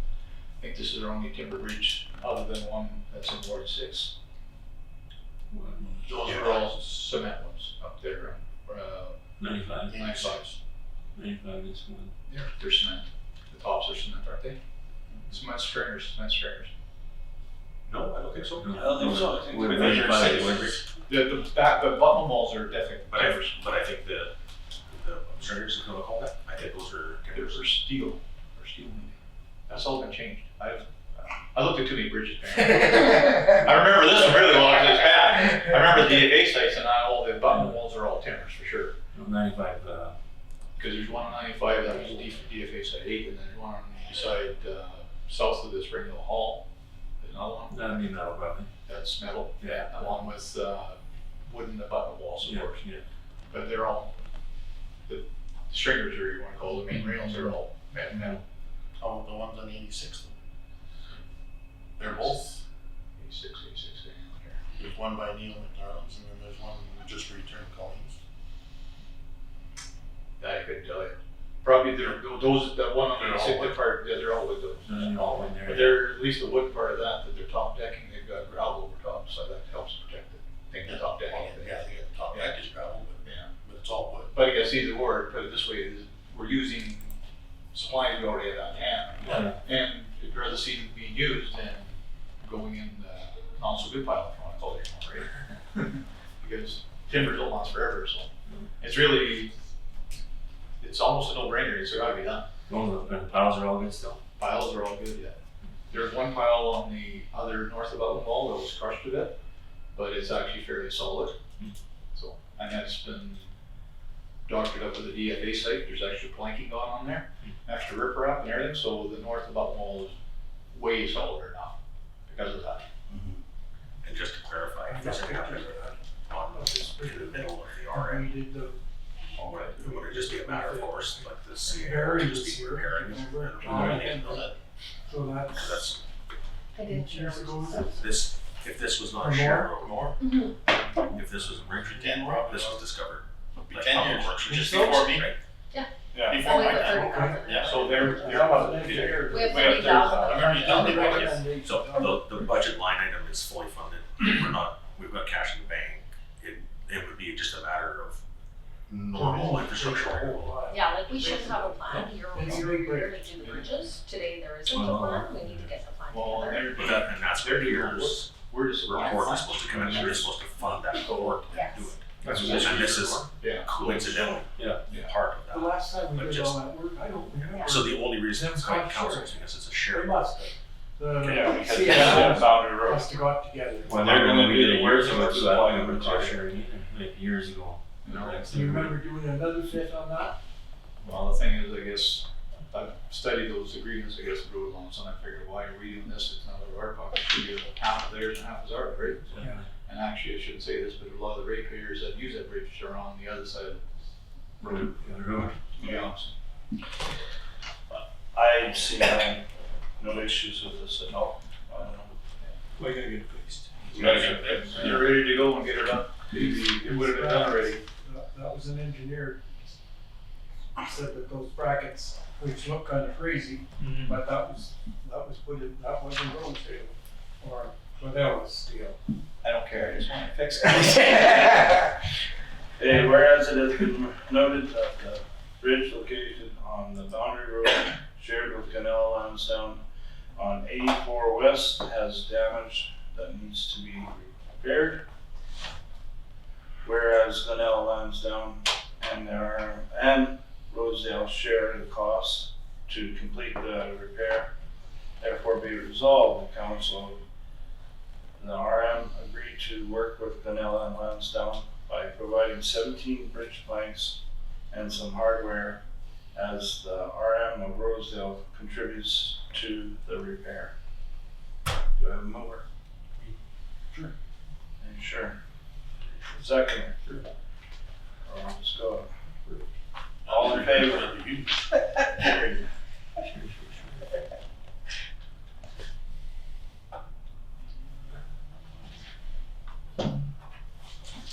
So last meeting I committed to bring you guys information on the Christmas party, so we reached out to Cafe 37 and the barn. They both would be willing to supply food for the Christmas party, but we would have to go pick it up and transport it here. They're not willing to cater. So that's one option.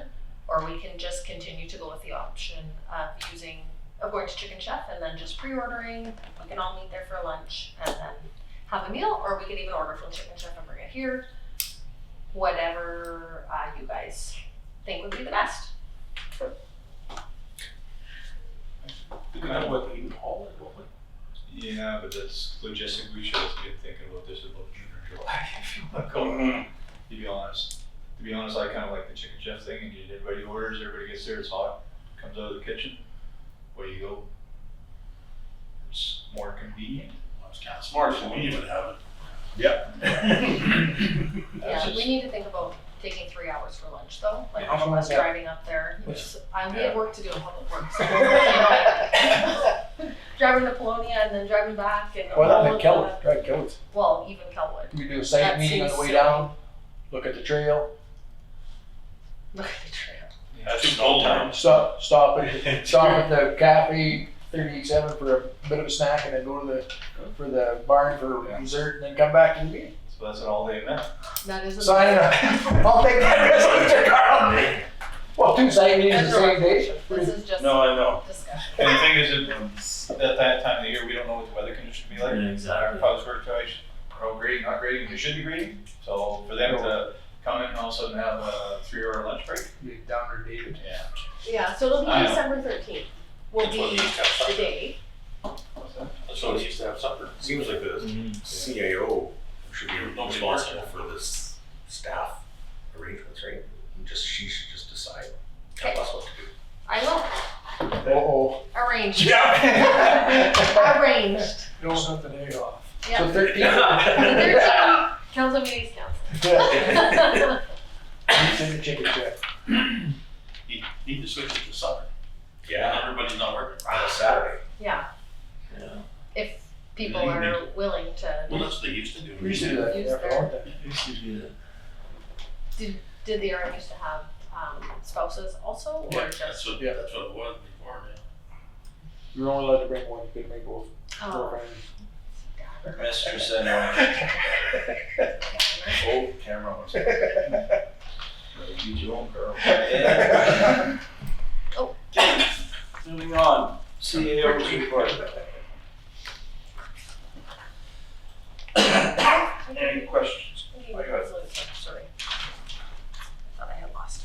Any questions on the CAO's report? I have a suggestion. Yes. Of recruiting for a public works forum. Mhm. Just wanted to remind you that some of the shutdowns are happening now for a lot of the, like Strukowski contracting. A lot of their shutdowns are coming up. So there'll be a lot of guys at loose ends. And also the Site C Dam in BC is wrapping up.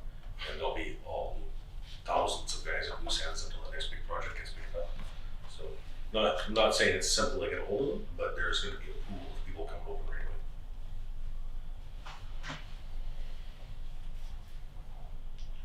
Anything else?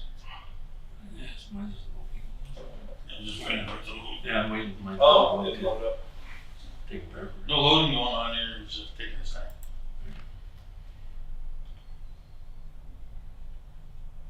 Yeah, that's weird. Maybe there's something wrong with the internet. No, it's coming. Oh, it's good now. It's just, And on a positive note, the percentage of completed work orders is pretty high. Mm-hmm. I think we have 18 left as of this morning. But then Earl gave me another one, so 19. I'm with you too. I just noticed on Ward 4 there, the north of Bogowski's, we're gonna put up a fence. Snow fence, yeah. There, The guys had requested to put snow fence. They had said that they do put snow fence, so we met on site with Mr. Pagoski alright, to ask permission okay. to put it up Good, and then good. where he wanted it. Alright. So the guys and I went to the site and he said, put it here, and that's where It we're was gonna put kind it. of always an issue there. And then we did some brushing for him also that he had requested Okay, along his road. So Okay. the same thing, I wanted to see with my eyes what he wanted, mm-hmm. so that it was clear. And then I had the mower operator there with me as well, so it was explained to him what needed to be done, and I think it was done yesterday. But there were quite a few rocks, I think, in Yeah, that. there's stones there. Yeah, so he couldn't go in, probably as far as Mr. Pagoski wanted, but it did get knocked down. Good, good, good. Yeah, because there used to be a fence there years ago, and I just, we hadn't been for a while because he broke that piece and this and that. I don't know if they put fence last year or they put fence and No. it was down a little bit, and then they were having trouble getting the dozer up because it's so steep, like was saying. So he was wanting to try fencing again, I think higher up, Right. to try to block it from actually coming down that hill into the valley. So they're actually gonna put snow fence or snow trapping? Snow fence. Snow fence? They're gonna put fence and then probably try to trap As well? also. Oh, Yeah. right on. Good, Yeah. good, good, good. Perfect. So we'll see if we can try to keep, because Yeah. that's not a good, No, it's not a good spot. the way the land is set up, it's not a good No, location. No, good, good. Okay, any more questions on CA part?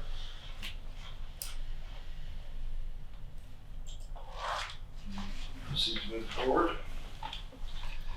Be it resolved that the list of the report being reviewed and as information, November the 8th, CAO report.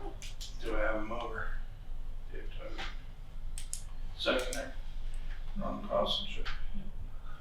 All in favor? Carried.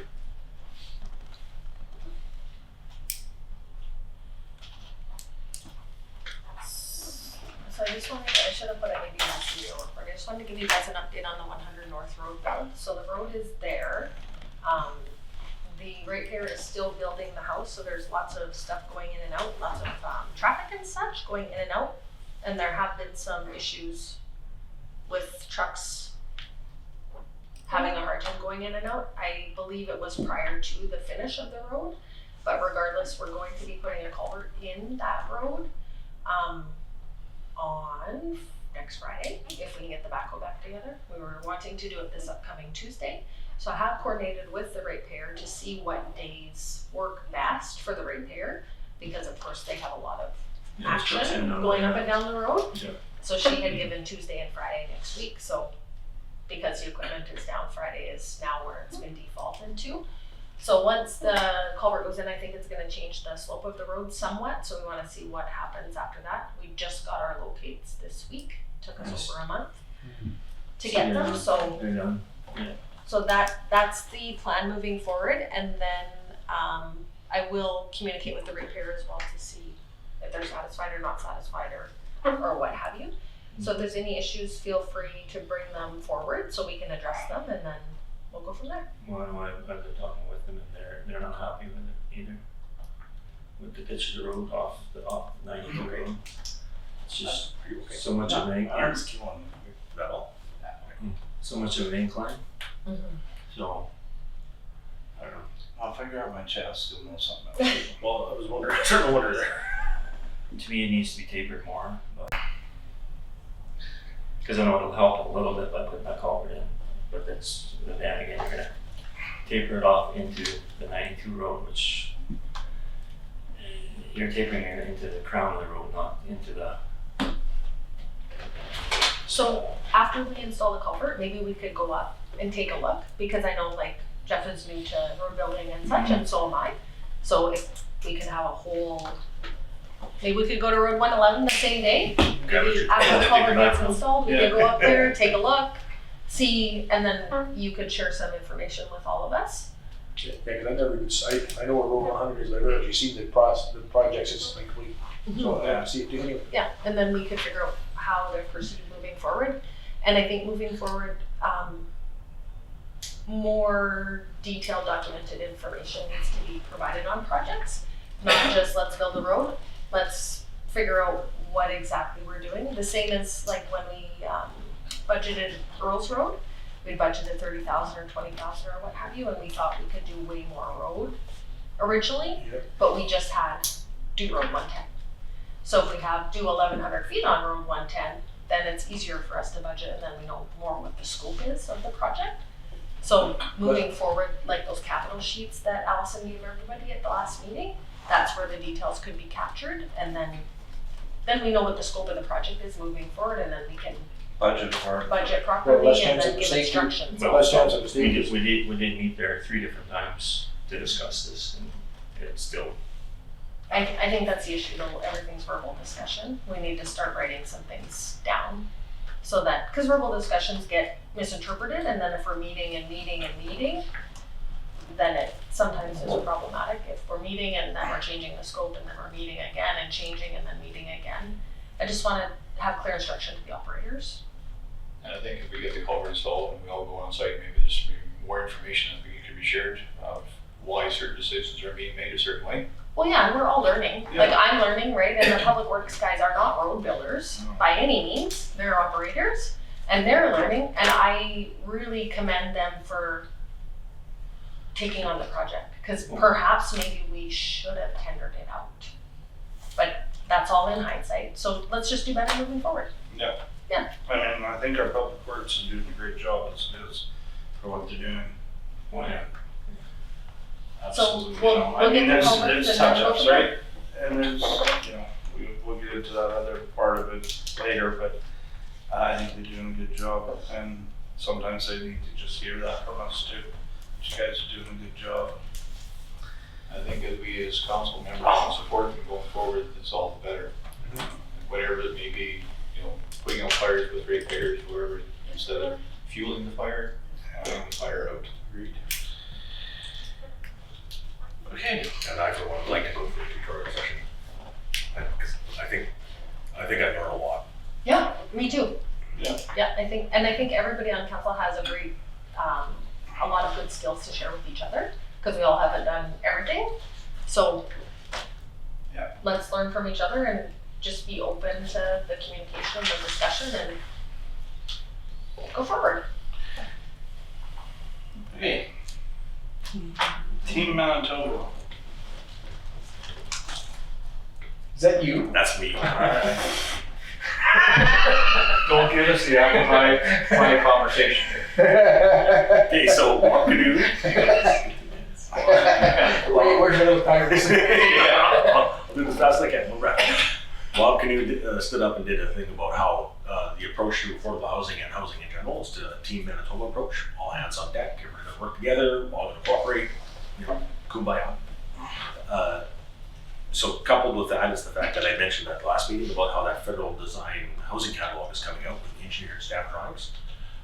That's not out yet, but Carl allowed me the opportunity to go to the Neepawan Area Planning District meeting, which Carl, I just have a question about those housing projects. Are they smaller houses? they're everything up to 6 Everything. months. So Is that tiny high? homes up to 6 months. I think one of the real estate agents had reached out to us about that as that project as well.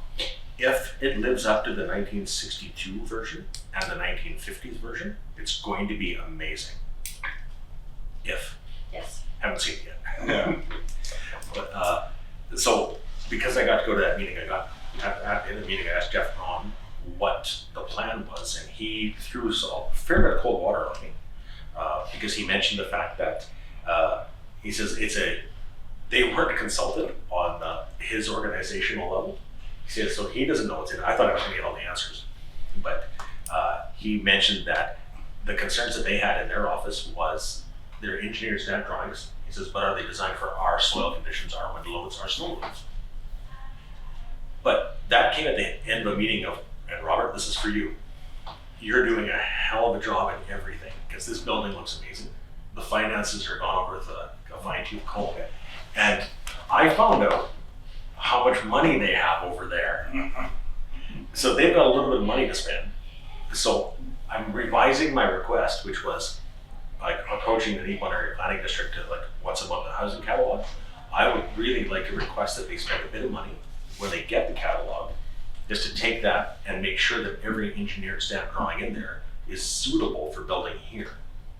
And it wouldn't take very much, because they probably are, but it would give everybody peace of mind, and then people like Joe Blow can legitimately go in and save tens of thousands of dollars on building a house. Because right now, housing is becoming a bit unaffordable here in town.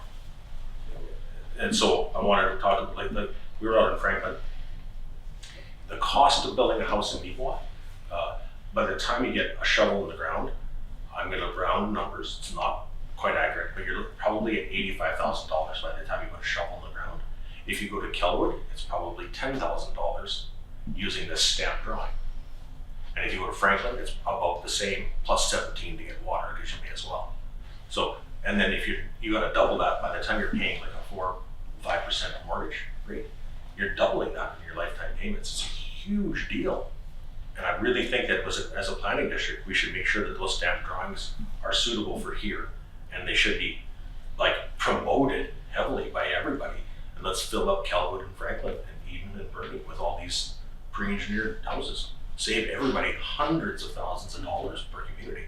It'd be crazy, because that money, it's not like everybody socks the money away, right? You spend it. The less money you send to an engineer in Winnipeg, the more money you spend locally on stuff. So, and then, so yeah, kudos to Jeff Ron for upgrading his credentials. Well, I don't know what he actually did, because I didn't want to ask too many questions at that meeting, but so just a public congratulations to how that organization is being run. Mm-hmm. It was a really eye-opening meeting for me. I learned a lot. So thank you. Well, Thank you for letting me go. thank you for letting me stay at the doctor's hours and Walmart for 3. Oh, did I say? Sorry. Okay. Industrial scale wind and solar. RFI from Outranch. So as everybody knows, Bob Canoe stood up and said they're having a request for interest for large-scale wind power in Manitoba. And it wants to give a primary focus on partnering with Indigenous First Nations and Inuit probably, if you want to know more. But it's going to be an interesting program. Hydro is really coming to grips with the fact that floods and changing water is having an impact on like storage of water and wintertime supplies of water for hydroelectricity, etc. So there's going to be a bit of an issue. What was it, 20 years ago that they came through this area and did some wind studies? I think 20 years ago.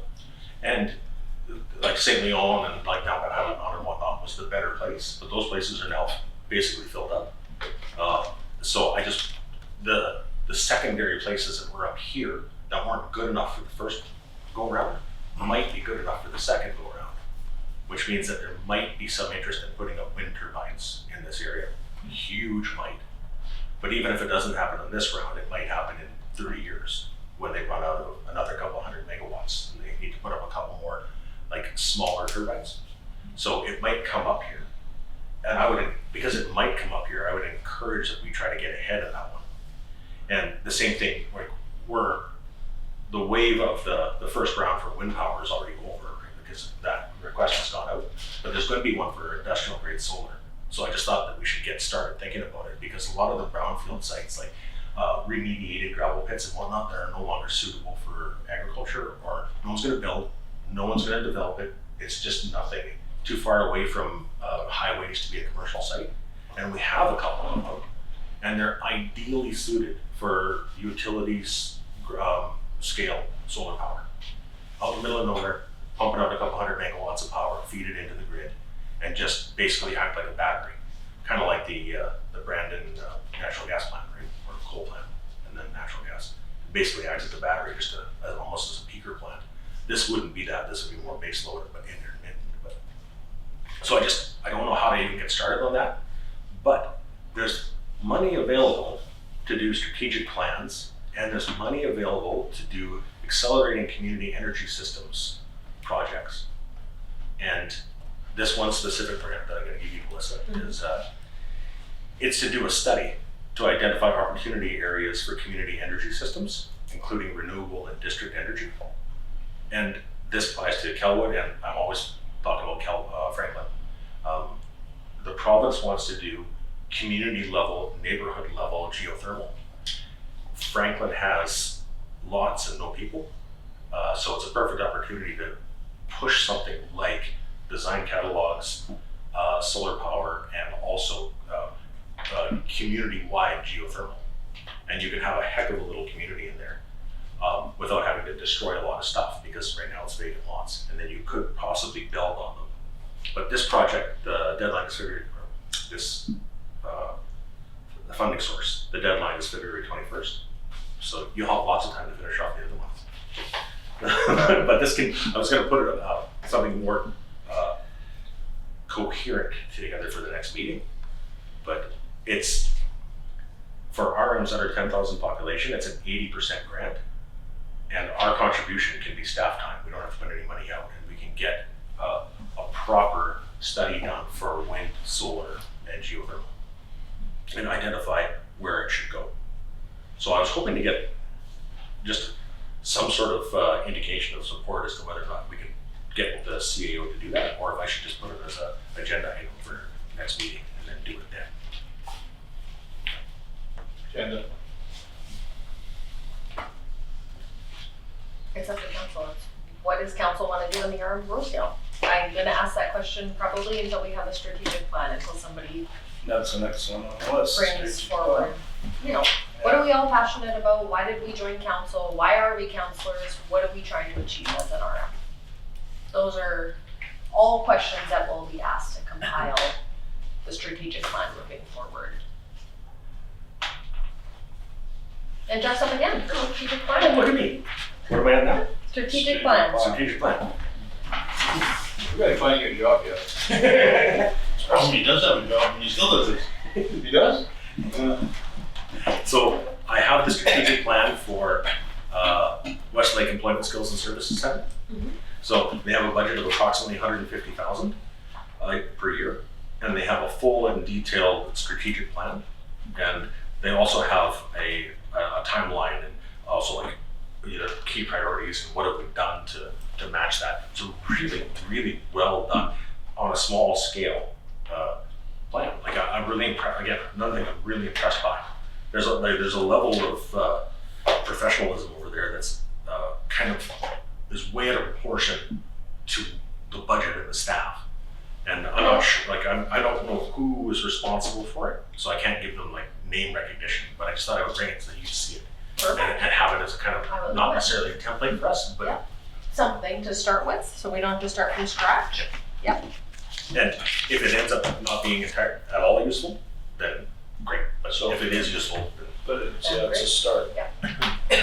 So I had added the white mud, the watershed grass. Watershed grass. applications. So I'm not, I had called Watershed actually to understand where they are cutting grass in the RM of Rosedale, because they are cutting grass in the RM of Rosedale. I'm not quite sure where their locations are, what map, if they have maps, what have you.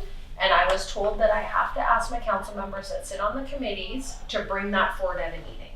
Oh. So I would assume there may not be a map, and I'm not sure if they are just taking requests and then asking for grass to be cut as requests come, or if they actually have a standardized. They're in my ward and they're in their ward a little bit. Yeah. I don't know, but Yeah. randomly. I just seen those cut and I'm like, well, Yeah. that's not our ward. So I think it'll be beneficial for us as an RM to understand where they're cutting, so we know what they're responsible for and what we're responsible for, and hopefully reduce the amount of disgruntled phone calls we get because it's not us, or reduce the amount of disgruntled phone calls because we're not the ones that are cutting it, but they're telling us that ratepayers are sometimes telling us we are supposed to be cutting it.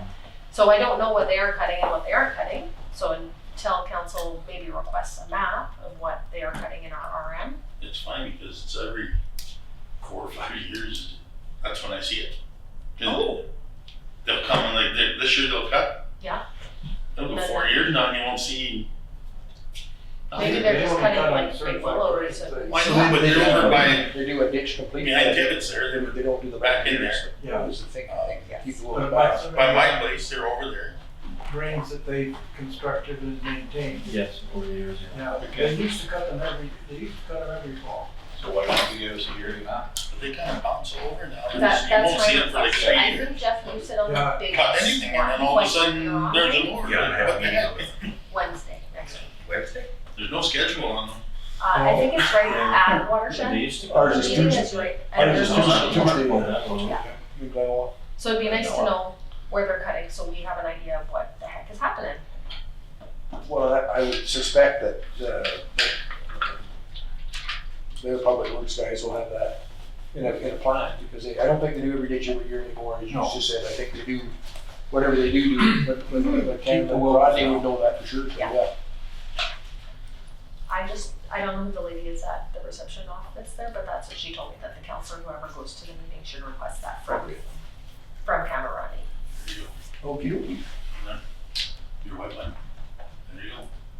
That's something I'm gonna contribute at this meeting. That would be appreciated, if we could understand that. Thank you.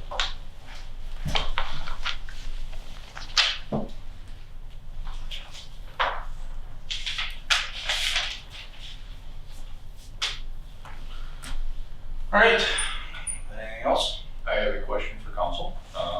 Recently got a report or a concern at the Bernie Community Center around there. Our property has the hay ground there. Every year, the community center cuts the hay, bales it, and they use it as a fundraiser. Back in, I'll say June, I think we passed a resolution asking them to maybe go ahead and cut it as a fundraiser. We do the second cut, so we get it put down, so it looks nice for the year. Second cut didn't happen because there wasn't enough there for second cut anyways. But as of this morning at 8 o'clock, the bales were still on that field. And I would think we should be writing a letter or reaching out to them. I actually did reach out to Norm Summers once. Conversation was a little lopsided. And so basically the bales were theirs and they can take them when they want, and it's not up to us to decide. Not along those lines, but that's kind of what was behind it.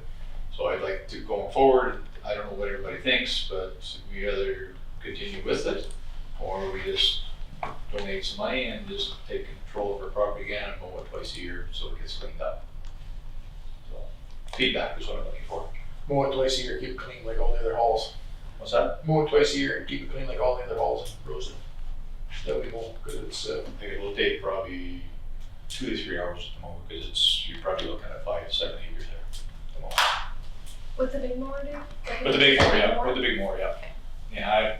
Yeah, 2 hours should do it, I would think. So, and right now it'll cut like a Dickens because it's dry and nothing. It'll just smash it enough. So feedback, I guess, is what I'm looking for. Because I know they want it as a fundraiser, but you can't sell hay this time of year, and you're not going to get much for it. So they're going to get like, if they cleared $500, they'd be doing lucky. To be honest, so going forward, we just donate so much and just clean it up and keep it looking nicer for the future. A couple cuts a year. 2 cuts a year, we'll do one, like normal, we do our normal cutting during the year, say they're there in July-ish type of thing. Do 1 cut there, and then they're back in probably September for the second cut, and we're done. Yeah. Like I say, that's 2 options, leave it the way it is, or do what just suggested, so. it's a shame, because if they're making a fundraiser out of the bales are there, the highways department allows us to tell us when they're gonna cut. I don't do ditches, but the guys that do, they tell them they're gonna start cutting this date, and you can bale it, cut it and bale it and get it out of the highways ditch before that time, or else I don't know what they do is burn them, I guess. I'm not saying I don't want to burn anybody's bales, but I mean, if they can't respect the property, it doesn't look good for the community. Crown lands, you're supposed to have your bales off by the 15th of October. I don't know what the plan was. Yeah. On cross lands. Trans Canada Trail has that same Policy. policy. They just brought it up last night in that meeting. Yeah. October 15th. But why not just simply do the same then for her? Just simply say we're following everybody else October 15th and go, rather than spending resources to take away their fundraiser. Why not just simply say, here's the rules. October 15th, the bales are gone, and so And if they don't, then we would. There's your question, yeah. Taking yourself and someone. Yeah, somebody else, you go grab them, get them off of there. Because I don't suppose there's like a 5 or 6 semi-loads of bales on there, is there? There's 11. So 1 trip. Yeah. Yeah, they'll, like I say, if you're lucky, you get $60 a bale for the shoots, if you can get 60. Yeah, It's if very you're, sorry now. Yeah. So, and if it's a year you're gonna get $100 a bale, you're gonna get 3 bales on there. yeah, that's what I Really? Yeah. Exactly, Yeah, so, and I guess you just, but some of the residents, I guess, are find that looks very untidy the way it is. Well, it does, and there's bales sitting there. I think- The best way to do that is give it to the 15th of the year to take them off, and then after the bales are off, still mow it. Then you start. So you get a chance to make it nicer, Yeah. absolutely. And then it's done. Yeah. And it gets best of both worlds. And you're only cutting it one set. Yeah. Yeah, It's gonna be faster the second time. True. because would you ever get a second cut out of that part? No. You're asking me about that, Yeah. Yeah, that's right. Good. I guess if we're gonna make that, we can make the date sooner. Yeah, always, Give our guys a chance, because the 15th of October is, we got, our more man is still working, but I mean, at the end of the day, September 1, he's going on the way by there, he can whip it off. September 1. Yeah, another, yeah, exactly. I like that. If that's a twist on that, I would do the earlier, October 1 or September 1. Because if they're in that area doing their second pass, they're probably in that September range. Sure. Generally speaking, the way the mowing schedule Yep. goes. Yep. And that gives that person lots of time, like I said, Jeff said, we'll get the fundraiser if they want it. Yeah. You got lots of time to get the bales off. Yeah. It's a win. Anything else? Are we gonna discuss that Spring Hill thing or no? Are we writing a letter then to Bernie to ask them to get their bales I off? would And then next yes. year they're allowed to do it, but the first they have to get the bales off by the first? Right. Up Please, September. thank you. September. Yeah. Does everybody agree? Can I write the letter? Yeah. Okay. I'm so scared. She was my high school English teacher. Well, everybody's trying to do the rest of their committee, but I mean, at the end of the day, there's an end result to all that stuff, right? Well, if the people who are Bernie start complaining, well, of course you gotta do something about it. They're not complaining, well, Yeah. Can we go up there and cut it? Like how? We could, if they had the bales off there anytime, they could cut anytime. Yeah. And if the bales need to be stacked, I guarantee I know a guy that's got a tractor that volunteers to stack them. Are they rounds or they're squares? Round. Rounds. They're just gonna stack it by hand.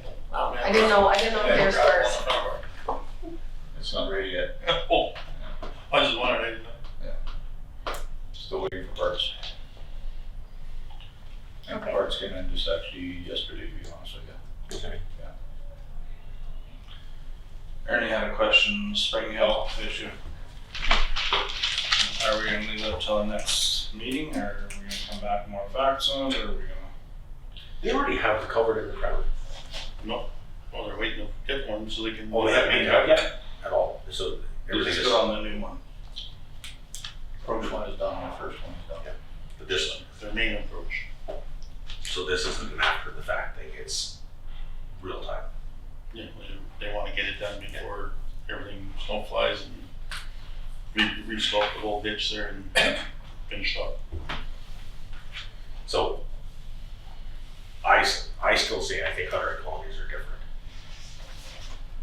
And because of that, I think so the 2 points that he made that I thought were really effective were it's a product of growth, which I appreciate, and it's also 30 some houses that you're not building approaches for, which makes it different. And then I really take to heart what Ron said about how it's supposed to be the road allowance too. Technically, Technically, it yes. is. So I just think that I can really understand the logic of treating a Hunter colony differently, even if ratepayers like myself have to buy the culverts. I can see that not necessarily. I understand what you said, and I agree. No, Council being can fair. decide what they want. Yeah. So if you guys wanna give everything away, just budget for it. Well, that's what I think would we should. question the logic when every other RM and the province are not going in that direction, why the RM of Rosedale would choose that direction when 137 municipalities likely are not. But Well, that's that's where, up to, The culvert is still functioning, still water goes through it. yeah, and And our also- guys are gonna go over there 3 times this fall, or this spring, to thaw it out for them. Yeah, and he also mentioned that there was damage that was caused on it too. So that is the other factor, that we're paying for somebody else to do the damage, So, somewhat.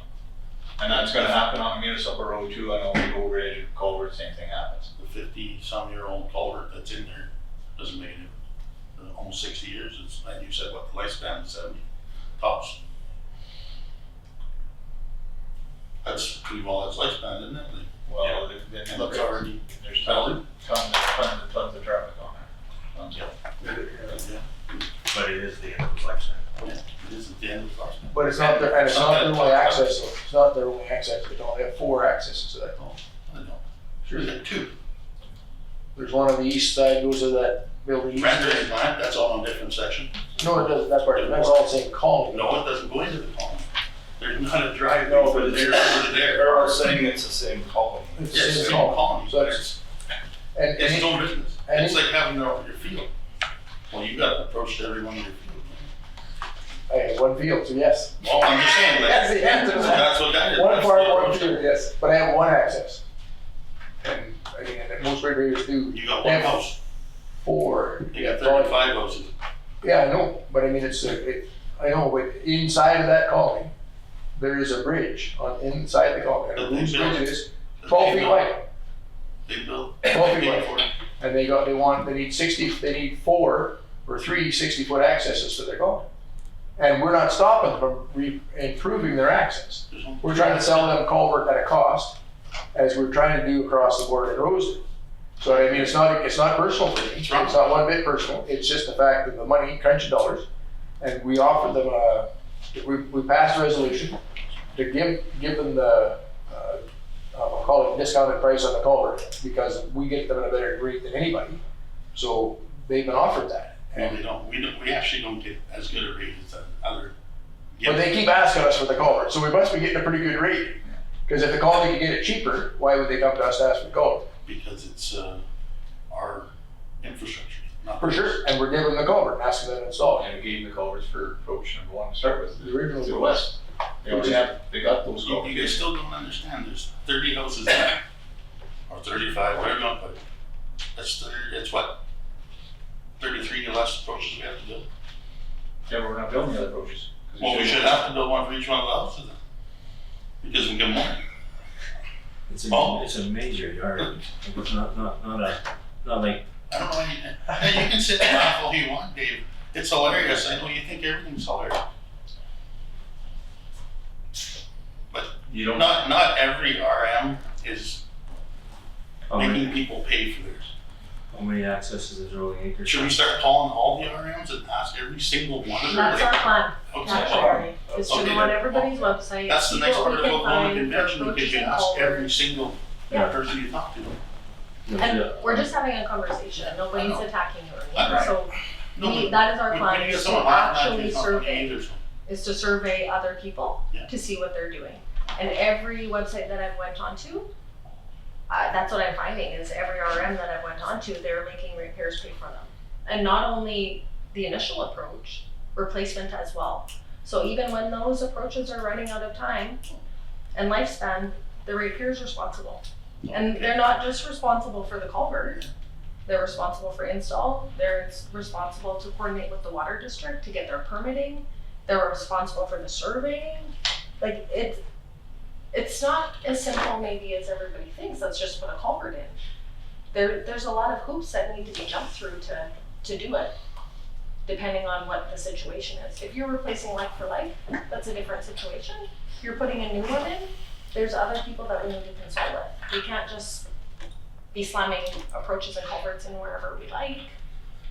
Well, if we went back to the house, you said 35, so if we got 35 subdivisions, those 35 people have to pay for those culverts and approaches, correct? On our policy. No, we don't have a policy. No, we don't have. We don't have a policy. We do. That's what you guys said through NASCO. We do with the development agreement. With the development So agreement. any subdivision, there's a clause in the resolution that owner will enter into a development agreement with CRM. And part of that development agreement is if you subdivide and then you need another access, you're responsible. That's what's written in the development agreements. And if you get into Kelwood, if you buy a lot in Kelwood, your access is already there for every lot. I would I say don't know. no, safely I would say no. So in the town of Kelwood, the LUD would be making that decision as to whether they're gonna like cut curbs and or is the RM going to be doing that? Because that would be an equivalent, there's probably the same number of houses. Well, no, but it's a fair question, but any decision the LUD makes, let's say the LUD decides to give Joe Blow a culvert, an approach, we can stop it here, because it has to clear this council too. So I guess at the end of the game, It still boils down to. to us making a decision, so a policy we make or decision we make will affect the decision the LUD is allowed to make, I'll say it that way. That makes sense to you. But the LUD is allowed to tax themselves to provide for accesses to lots. They could, but this council approves their budget. Yeah. Yeah, But we're not They gonna could. override it. If they said we're gonna put 30,000 in for access, would we realistically say no? Yeah, probably not. I guess it's, Probably yeah, not. probably not. I mean, the dream would be to have 35 accesses required in Kelwood in 1 year, but I mean, yes, they budget for a couple of accesses, I'll call it, per year, just because you never know, right? And I think that like it is like that is the dream or the plan. Like that should be our goal. Is like we should fill up all these places, which means that it is going to be 35 approaches, right? Yeah. That's going to be. I want that to be a real problem for us to have it so that how much money are we going to spend for these people's houses that are being built today? So like I think this is. Well, if you take 35 and also say it's $3,000 per approach, do the math, you get $90,000, right? Or more than 105, to be honest. So, whoa, where'd that money come from? You know, so it does get to be very costly. And- Time, and I guess what I'm looking at, the task component, and I don't think Colin, maybe he did probably catch it, but he maybe had his own agenda, is if we also do this, and let's say we only have a half a mill rate, so then they pay $10,000 more taxes next year, but they got a $3,000 culvert today. That's not what I call great business sense, if you wanna call it. But it is the recognition of socialized costs for the public good. It's a community approach as opposed to me first. Like to me, maybe not business, but definitely community minded.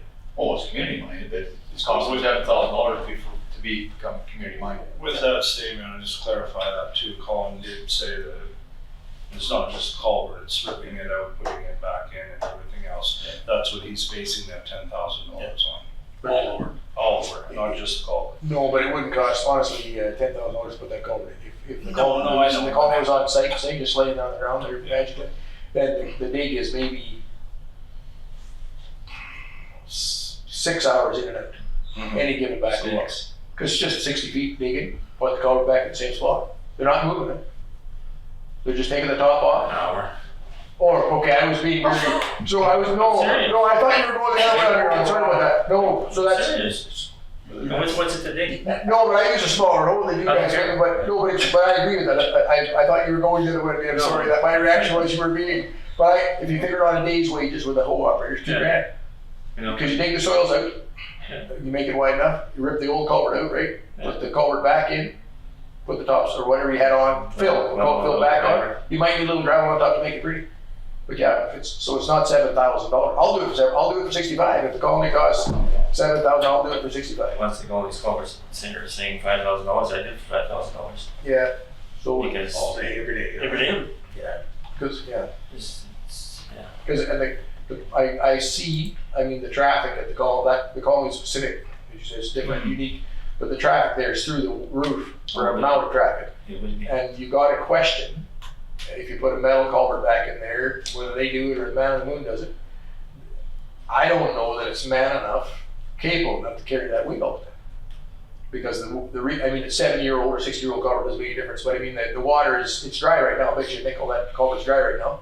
So it's not rotting from that. But the weight on that all the time is working that culvert. The average culvert we have maybe has a semi go over it twice a day. That culvert years ago was probably put in with just with black dirt. Maybe two, so not very well supported. Yes, you put gravel around it. It'll be Support better, it yeah, agreed. And it's probably not very deep in the ground, which the top supports the culvert too, right? So, but I mean, And the base is probably black dirt too. yes, That's it's what just thrown in there yes. at one point, right, at some time. And I think that's where, I mean, Colin, I'm not, what maybe never thought it through, which is fine, but it's not $6,000 with that culvert. So they're throwing about $4,000 of tax dollars out the window that they might as well spend on the colony and put that culvert in themselves. Because if it goes up $10,000, it'll be $10,000 of the colony's lifetime. No, $10,000 this year, it's $10,000 next year. For 100 more years, because the colony will be there for 100 years probably. Hundreds of years. It's gonna, we're all in it for the long haul. Oh, yeah, for sure. As an RM. Yeah, We're just a blink of an eye ourselves. Like you're talking about thousands of years of Yeah. farming. well, they've been there 60 years, they guesstimated, because the colony wasn't around for all of that, I don't suppose. But I mean, they'll be there for at least 60 more. But sure. But I think that I wouldn't sell him short like that. Like, I think he knows the impact it would have on him. Like, and it's not the first time that he's mentioned that about how if sometimes costs have to go up, sometimes you have to pay for your infrastructure. It's just a necessary cost of doing business. You don't get to, like a store can only drain their inventory for so long. Their sales look great and their cost of goods sold, everything, oh, look at my gross profit, but all of a sudden your store is empty. It's a one-time deal, you bring out the sponge. And everybody knows that. You cannot bring out the sponge more than once. So. And I don't blame them for asking for more given from the Rosedale than not, but no is an answer.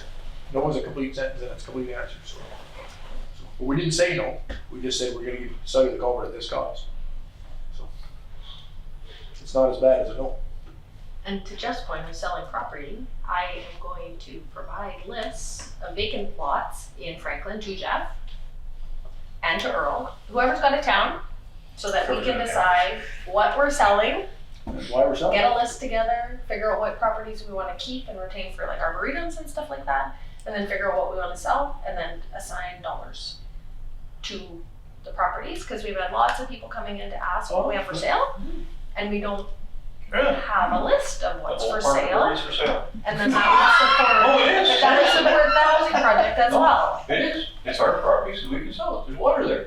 Is it? No, it is. Like actual like water? Not water, drill a hole. Oh, I see, Well, okay.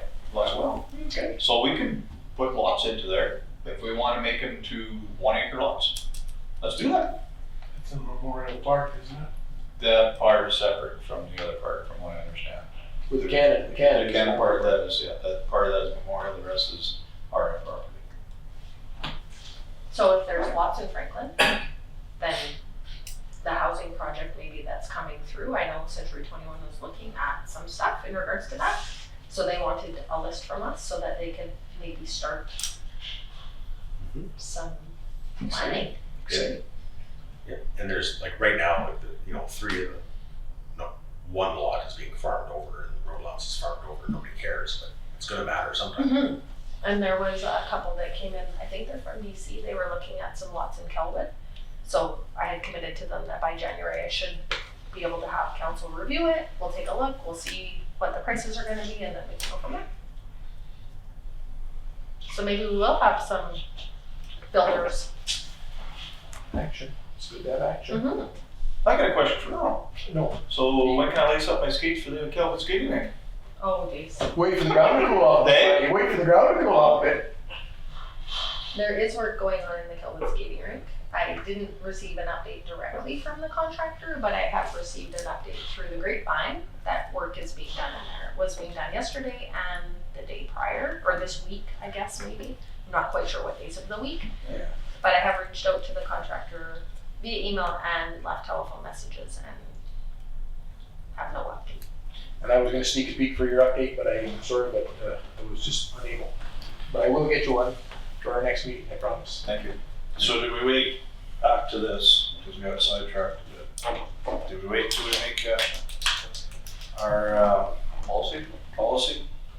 Can I say one more thing before? I apologize because I forgot at that meeting that I was at with Robert in your place. Yeah. One of the discussions is about the fact that there's two higher colonies being built, not in the RM of Rosedale, but there's two, and so it's a lot of stuff going on. Mm-hmm. And I was thinking about that at lunch, and I mentioned it to Ernie, and that's when you look at the industrial development, the businesses, the residents, the hive of activity that goes on in a 100 colony. We've lost out on 200 colonies to a neighboring RM. It is one way to look at it. And at a certain point, there's going to be a consideration of development costs, fees for services, a weighting and economic balancing of property taxation. And other RMs will start to get more and more development, and we will get less and less. And we're gonna have to start competing for people and industry. And right now, the Hungary Colony is here. In this example, it's the Spring Hill Hungary Colony. They are building businesses every day and increasing their our tax base every day. And getting another operation like that may or may not be good for us. But like that's almost a separate decision, but it is a consideration. Is that if you don't start competing for industrial development, you start to lose it to other people. No, I'm done. I won't say another word. I'd rather just wait for a policy so we get some fairness across the board for all residents, is my suggestion. That's my pitch. I think that, I think so too, because we can keep dancing this around, I guess. And they got access, and we'll make sure it's safe, I guess, but I think we need to wait for policy. And we need to get busy at the policy, that's the other thing. I can send you the policies I have currently pulled for everybody to review. And then we'll continue to pull more, and then we can send them for you guys to review as well. Not everybody has a policy, I'm assuming. They could ask me for my policy, I don't have one. So some RMs might not have one, but I can send them all out to you guys for review, for sure. In that draft that I had handed out to everybody had stuff that I'd stolen from other people's policies with different ways to phrase things, so that people can they can choose their own adventure. So that was part of it. I was hoping that we were going to get that on the last agenda for people to critique it. But that's where you had mentioned how we were going to have a special meeting, which I had forgotten. Mm-hmm. So Yeah, we are, that's right. Carl chooses to call the meeting, I guess, or whenever two councillors request Carl to call the meeting, Yeah, then we can have a meeting. We That would be a will, policy meeting, or that would be that, that's what. Yeah. call over, yeah. Yeah. Getting it in hand. Because like I would request a special, because that wasn't a thought. You're such a I would request a special meeting sooner rather than later. Oh, yeah. Specifically to deal with this, so that everybody can just rip the policy to shreds and then rebuild it. I will send the policies to you this afternoon. And we also need to have an organizational structure meeting as well before the end of November. So Yes. we'll wait for that to be called also. That's normal. Is it? Every year. I thought I was getting fired. When I heard restructuring, I thought, Oh, that's guilt, that's guilt right there. Carl Trump. You don't want to do my imitation and you're fired. Is that show still on? No. No. the US election? Yeah. No. No, it ended yesterday, I think. I don't watch TV, so I don't know if, like, what television shows there are now. Nothing there. Survivor. I am. You can get that on Netflix. I don't need to watch that. Oh, It's the 8th today, Carl, that's another one. yeah, I'm just saying, like, Gigi's leaving for Dubai, so I can't remember what day I have to be in Winnipeg to take her to the airport. Crap. I'm gonna have to check that out. But I'm thinking it's in here. Also, do you guys want me to send the previous list of Is it committees reference? to you all? So you can review and then decide, I guess, if you want to remain on the committee that you're on? That'd be- Or if you want to negotiate with another counselor to swap or Oh, something oh. perhaps? Good, thank you for that information. Just forgot to tell you guys last time, at the last meeting, Okay. Wildlife Board, the meeting we had one back in October 16th actually, and our request to be removed from that organization has been granted with regrets, as the way it's put across. So come February-ish, the RM of Rosedale will no longer be on the belly list. Yeah. Sorry for delaying that, guys. Yeah. That critical. So does anybody have a preference of a time or? Before lunch, did you buy lunch that day? Okay. It's not out on Friday. On Friday. Let's try something different. You can do it in the evening or? I don't care. Whatever, just Before lunch, after lunch? Just not Wednesdays. Just How long's it not gonna be, lunch. Carl? Well, whatever it takes us to hash out this. Start at 9 o'clock in the morning then. Yeah. Because we can quit in the afternoon, but you can't. Okay, you can't do it on Wednesdays. And, so do you wanna do the organizational structure meeting in the morning, and then we'll have a meeting on the policy situation? I guess. Hit them both. Hit them both in a day, cause the organizational structure is just basically going to be to go over organizational things and the lists and what committees you guys are gonna sit on. Everybody okay with maybe the 19th? Or me of November? No? Yes, later in the month would be better. Later? Okay. But for me, whichever. Well, I can't, I'm not sure. I can't say about right here because I'm not sure which day I have to go in. Can we not do it after the 22nd? I have to write my exam the final week in November. Okay, so 26th, 27th? No, I write an exam on the Okay. 27th. Can we do it prior to the 22nd? prior to the 26th. Like Yeah. the 13th? No, I can't. 12th or 21st? No, can we do the week of the 19th to the 22nd, any day there? Or no? Isn't that Monday to Friday or 18th to? No, 19th is Tuesday to 22nd is Friday. Because the girls are gonna need some time to go on all the municipal websites and clear Right, their sure. bylaws, Can we right? do it 28, 29? Oh, she's ready. I'm writing an exam. Oh, I thought you were doing it on 27, so I thought it'd be after. Well, I you actually wanted that whole week off, Oh, Sure. because I have 2 weeks in vacation to use up. But there's council things that are going on, so I think it's on the 27th. I cannot do the 12th and 13th, guaranteed. and I can't do the 12th. And next week, no. So any days after that, Carl is acceptable. So are we looking into December?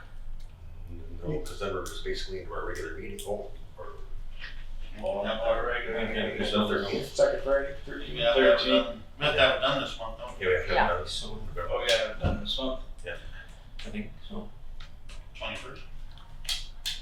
Oh, the 21st, 9 o'clock.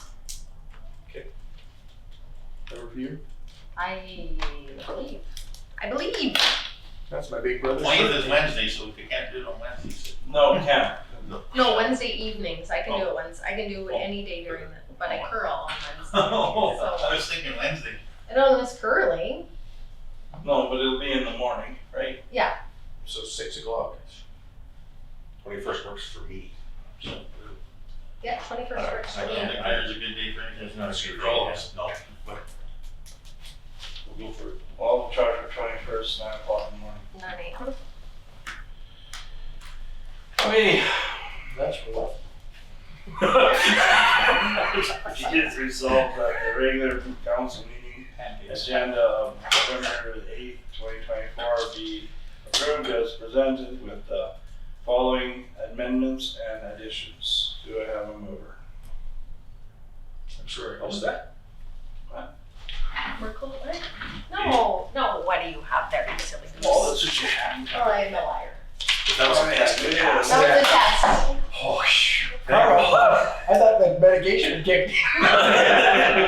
Well, I'm reading it. I don't know, alright. The pills are kicking in. That we now adjourn this regular meeting at 2:41.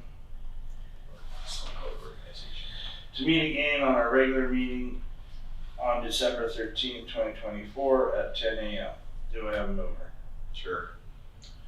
Peter Shetler. Seconder. Jeff Henderson. All in favor? Carried. Thank you.